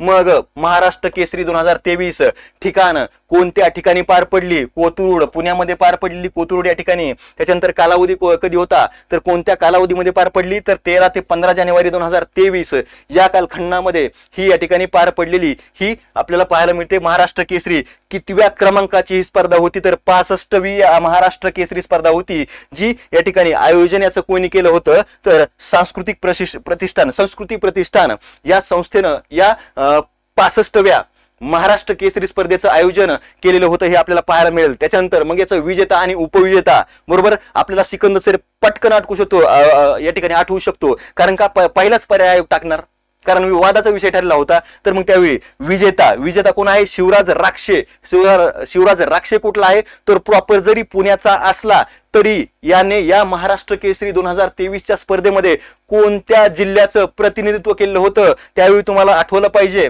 ती म्हणजे नांदेड जिल्ह्याचं या ठिकाणी याने प्रतिनिधित्व केलेलं होतं. मग शिवराज राक्षे तुम्हाला म्हणलं की 55 हा या ठिकाणी महाराष्ट्र केसरी. उपविजेता कोण आहे? महेंद्र गायकवाड. कुठला आहे महेंद्र गायकवाड तर लक्षात ठेवायचं तो सोलापूरचा पहिलवान आहे बरोबर. अशा पद्धतीने ठिकाणी मग याची बेसिक संदर्भामध्ये बेसिक थोडी माहिती पाहूया की कधी सुरुवात झाली काय. तर मग या स्पर्धेची सुरुवात 1961 साली झालेली आहे. थोडंसं ठीक आहे चलो लक्षात ठेवत चला कारण थोडे काही पॉईंट जर शक्य झाले तर थोडं रिपीट करून नोट डाऊन करत चला काही हरकत नाही. थोडंसं स्टॉप करून नोट डाऊन करता आले तर घ्या किंवा स्क्रीनशॉट घेत चला काही हरकत नाही. तर बघा 1961 साली ही स्पर्धा या ठिकाणी सुरुवात झालेली आहे. पहिला महाराष्ट्र केसरी विजेता कोण आहे तर दिनकर दहयारी लक्षात ठेवायचंय. विजेता हा पहिला. 1961 पासून आजपर्यंत ही स्पर्धा 2 वेळा रद्द करण्यात आली आहे बघा. कधी 1963 आणि 1966 अशा 2 वेळा ही स्पर्धा रद्द करण्यात आलेली होती. त्याच्यानंतर सर्वात तरुण महाराष्ट्र केसरी हा युवराज पाटील 17 वर्ष 1974 साली लक्षात ठेवायचंय. 1974 साली या ठिकाणी ही स्पर्धा त्यांनी जिंकली होती वयाच्या 17व्या वर्षी. कुणी? युवराज पाटील यांनी. तीनदा महाराष्ट्र केसरी विजेते कोण कोण व्यक्ती आहेत ते लक्षात ठेवायचं. एकूण 2 आहेत. त्यामध्ये नरसिंग यादव याने 3 वेळा ही महाराष्ट्र केसरी स्पर्धा जिंकलेली आहे. त्यामध्ये बघा 2011, 2012 आणि 2013 अशा सलग 3 वेळा हा पहिलवान नरसिंग यादव हा या महाराष्ट्र केसरी स्पर्धेचा विजेता ठरलेला आहे. त्याच्यानंतर दुसरा पहिलवान तो आहे विजय चौधरी. 2014, 2015 आणि 2016 यांनी सुद्धा सलग या ठिकाणी या महाराष्ट्र केसरी स्पर्धेची गदा पटकावलेली आपल्याला पाहायला मिळते. हे 2 व्यक्ती आहेत ज्यांनी 3 वेळा ही स्पर्धा पटकावलेली आहे. त्याच्यानंतर 2 वेळा महाराष्ट्र केसरी झालेले विजेते हे 5 आहेत. मग ते कोणते कोणते? गणपतराव खेडकर 1964 आणि 65. त्याच्यानंतर दादू चौगुले 1970 आणि 71. लक्ष्मण वडार 1972 आणि 73. त्याच्यानंतर संजय दादा पाटील 1994 आणि 95. बघा इथे या ठिकाणी तुमच्या लक्षात आली असेल गोष्ट, सगळे जे आहेत सगळे सलग जिंकल्यात. सगळे सलग म्हणजे 3-3 वर्षांना स्पर्धक सुद्धा नव्हते. तर लक्षात ठेवायचं. चंद्रहार पाटील 2007 आणि 8 अशा 5 व्यक्तींनी ही महाराष्ट्र केसरी स्पर्धा 2 वेळा जिंकलेली आपल्याला पाहायला मिळते. चलो त्याच्यानंतर थोडंसं बॅचच्या संदर्भाने 30 एप्रिल साठी या ठिकाणी ही फास्ट ट्रॅक बॅच ही सुरू करण्यात आली आहे आपल्या इन्फिनिटी अकॅडमी मध्ये. आणि या बॅचचा फायदा तुम्हाला निश्चितच या परीक्षेसाठी होणार आहे.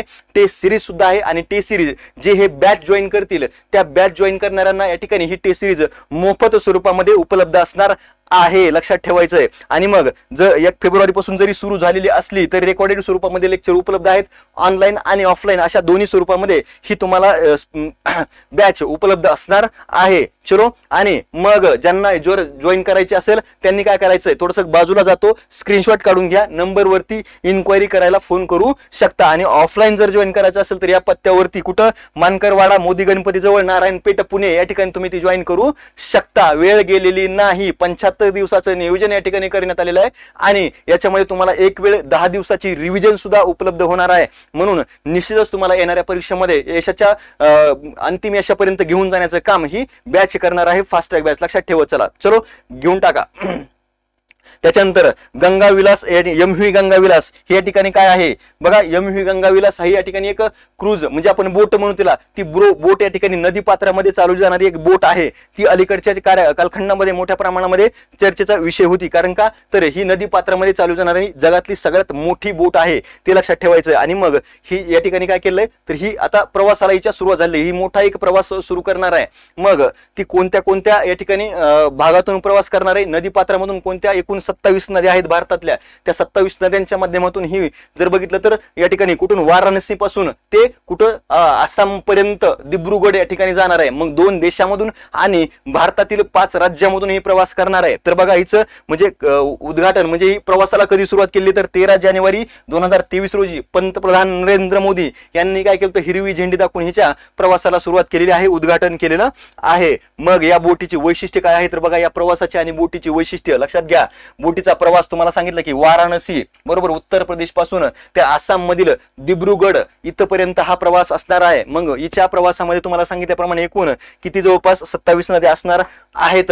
51 दिवसाचा हा या ठिकाणी प्रवास असणार आहे. एकूण किती किलोमीटरचा आहे तर 3200 किलोमीटरचा ही प्रवास करणार आहे. मग भारतामधील जर बघितलं तर उत्तर प्रदेश, बिहार, झारखंड, पश्चिम बंगाल ही 4 मुख्य भूमीमधली राज्य. त्याच्यानंतर पश्चिम बंगाल मधून ही जाणार आहे कुठं तर ती जाणार आहे बांगलादेश मध्ये. आणि बांगलादेश मधून कुठं जाणार आहे तर आसाम मध्ये दिब्रुगड या ठिकाणी जाणार आहे. आणि अशा पद्धतीचा हा 51 दिवसामध्ये 3200 किलोमीटरचा हा प्रवास ती कंप्लीट करणार आहे. लक्षात ठेवायचं. मग ती कधीपर्यंत करेल, हिची डेडलाईन काय आहे तर तो 3200 किलोमीटरचा जो प्रवास आहे तो 1 मार्च 2023 पर्यंत हा ती प्रवास पूर्ण करणार आहे. या 3200 किलोमीटर पैकी जर बघितलं तर 1100 किलोमीटर प्रवास जो आहे तो बांगलादेश या देशामधून असणार आहे. मी तुम्हाला सांगितलं की 5 राज्य सांगितली बरोबर आणि 2 देश भारत आणि बांगलादेश. या ठिकाणी ही प्रवास करत असताना तुम्हाला सांगितल्याप्रमाणे 27 नद्यातून प्रवास करेल.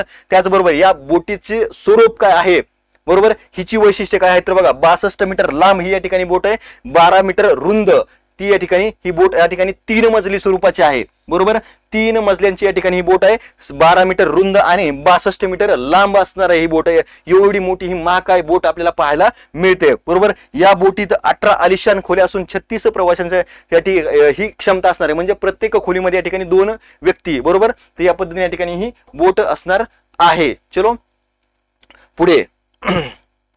आता येऊया थोडंसं प्रजासत्ताक दिनाकडे पुन्हा एकदा, बरोबर. प्रजासत्ताक दिनामध्ये काय केलं होतं की प्रजासत्ताक दिनाची जी परेड पार पडली 2023ची, त्या परेडवरतीच आपण बघितलं तर प्रत्येक राज्याचे हे 17 राज्यांचे आपल्याला चित्ररथ पाहायला मिळाले होते. आणि त्या चित्ररथामध्ये महाराष्ट्राच्या चित्ररथानं दुसरा क्रमांक पटकावलेला आहे. मग लक्षात ठेवायचं इथं काय तर सगळ्यात अगोदर या प्रजासत्ताक दिन जो पार पडला तर त्या प्रजासत्ताक दिनाचे या ठिकाणी प्रमुख पाहुणे कोण होते. सगळ्यात महत्वाची गोष्ट, याच्यावरती प्रश्न 100% विचारला जाईल. इथं येणाऱ्या वर्षामध्ये कोणत्या ना कोणत्या परीक्षेमध्ये याच्यावरती प्रश्न विचारलाच पाहिजे. IMP करूनच ठेवायचं, याला हरकत नाही. इजिप्तचे राष्ट्राध्यक्ष अब्दुल फतह अल सिसी, लक्षात ठेवायचं, अब्देल फतह अल सिसी कुठालचे होते, हे इजिप्तचे राष्ट्राध्यक्ष, हे या ठिकाणी या 2023च्या प्रजासत्ताक दिनाचे प्रमुख पाहुणे म्हणून या ठिकाणी उपस्थित होते. आणि याच या ठिकाणी जर बघितलं तर या परेडमध्ये महाराष्ट्राचा चित्ररथ, या चित्ररथाला द्वितीय क्रमांक प्राप्त झालेला आहे. त्याच्यामध्ये प्रथम क्रमांकावर असणारा चित्ररथ कोणता होता तर उत्तराखंड राज्याचा हा चित्ररथ होता, ज्याच्यामध्ये मानसखंड विषयाचं या ठिकाणी प्रदर्शन करण्यात आलेलं होतं. तिसऱ्या क्रमांकावर दुसरा तुम्हाला सांगितलं की महाराष्ट्राच्या चित्ररथावरती काय प्रदर्शित करण्यात आलं होतं तर लक्षात ठेवायचं 3.5 शक्तीपीठ, महाराष्ट्रामध्ये असणारी ती शक्तीपीठ या ठिकाणी प्रदर्शित करण्यात आली होती. ती इथं तुम्हाला चित्राच्या माध्यमातून लक्षात येऊन जाईल. सुरुवातीला जर बघितलं तर गोंधळी आहेत, इथं 3.5 शक्तीपीठांचा देखावा, त्याच्या मागे जर बघितलं तर इथं पोतराज संस्कृती इथं प्रदर्शित करण्यात आली. अशा 3 टप्प्यामध्ये या ठिकाणी ही आपल्याला चित्ररथ महाराष्ट्राचा पाहायला मिळतो. त्याच्यानंतर या उत्तराखंडचा प्रथम क्रमांकावर असणारा उत्तराखंड, त्या मानसखंड या विषयावर आधारित हा चित्ररथ होता. आणि उत्तर प्रदेशचा जो चित्ररथ होता तो कोणता होता, अयोध्या या ठिकाणी करण्यात आलेला दीपोत्सवाचा देखावा या उत्तर प्रदेशच्या चित्ररथावरती दाखवण्यात आलेला होता. म्हणून या ठिकाणी लक्षात ठेवायचं हे 3 पहिले आहेत, बरोबर. मग आता महाराष्ट्राच्या चित्ररथाच्या संदर्भानं तुम्हाला सांगितलं काय ते प्रजासत्ताक दिनाच्या परेडमध्ये 3.5 शक्तीपीठे, लक्षात घ्यायचं. आता 3.5 शक्तीपीठ जर बघितलं आणि काय केलंय तर नारी शक्तीचा गौरव या थीमला घेऊन महाराष्ट्राचा चित्ररथ निर्माण करण्यात आला होता. आता इथं महत्वाची कन्सेप्ट आहे की शक्तीपीठ काय आहेत आणि महाराष्ट्रामध्ये 3.5 म्हणजे कोणती आहेत त्याच्यावरती. शक्तीपीठ या ठिकाणी ही कन्सेप्ट थोडक्यामध्ये एक पौराणिक कथेनुसार समजून सांगतो, लक्षात ठेवले तरी हरकत नाही, माहित असायला हरकतच नाही ना, तर असू द्या.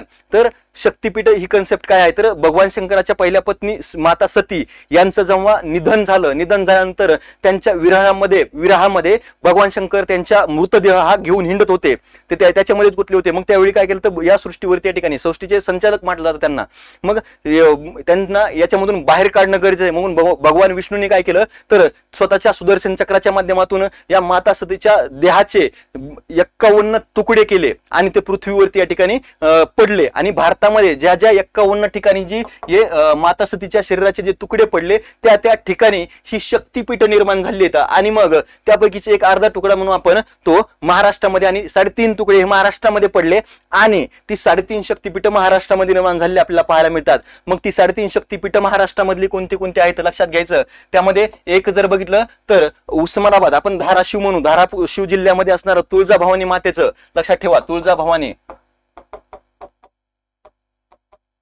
तुळजाभवानी माता ही एक शक्तीपीठ आहे. त्याच्यानंतर कोल्हापूर जिल्ह्यामध्ये असणारी अंबाबाई, ज्याला आपण महालक्ष्मी म्हणतो, कोल्हापूरची महालक्ष्मी किंवा कोल्हापूरची अंबाबाई असं या ठिकाणी म्हणतो, ते एक आहे. आणि तिसरं जर शक्तीपीठ बघितलं आपण इथं महालक्ष्मी करतो,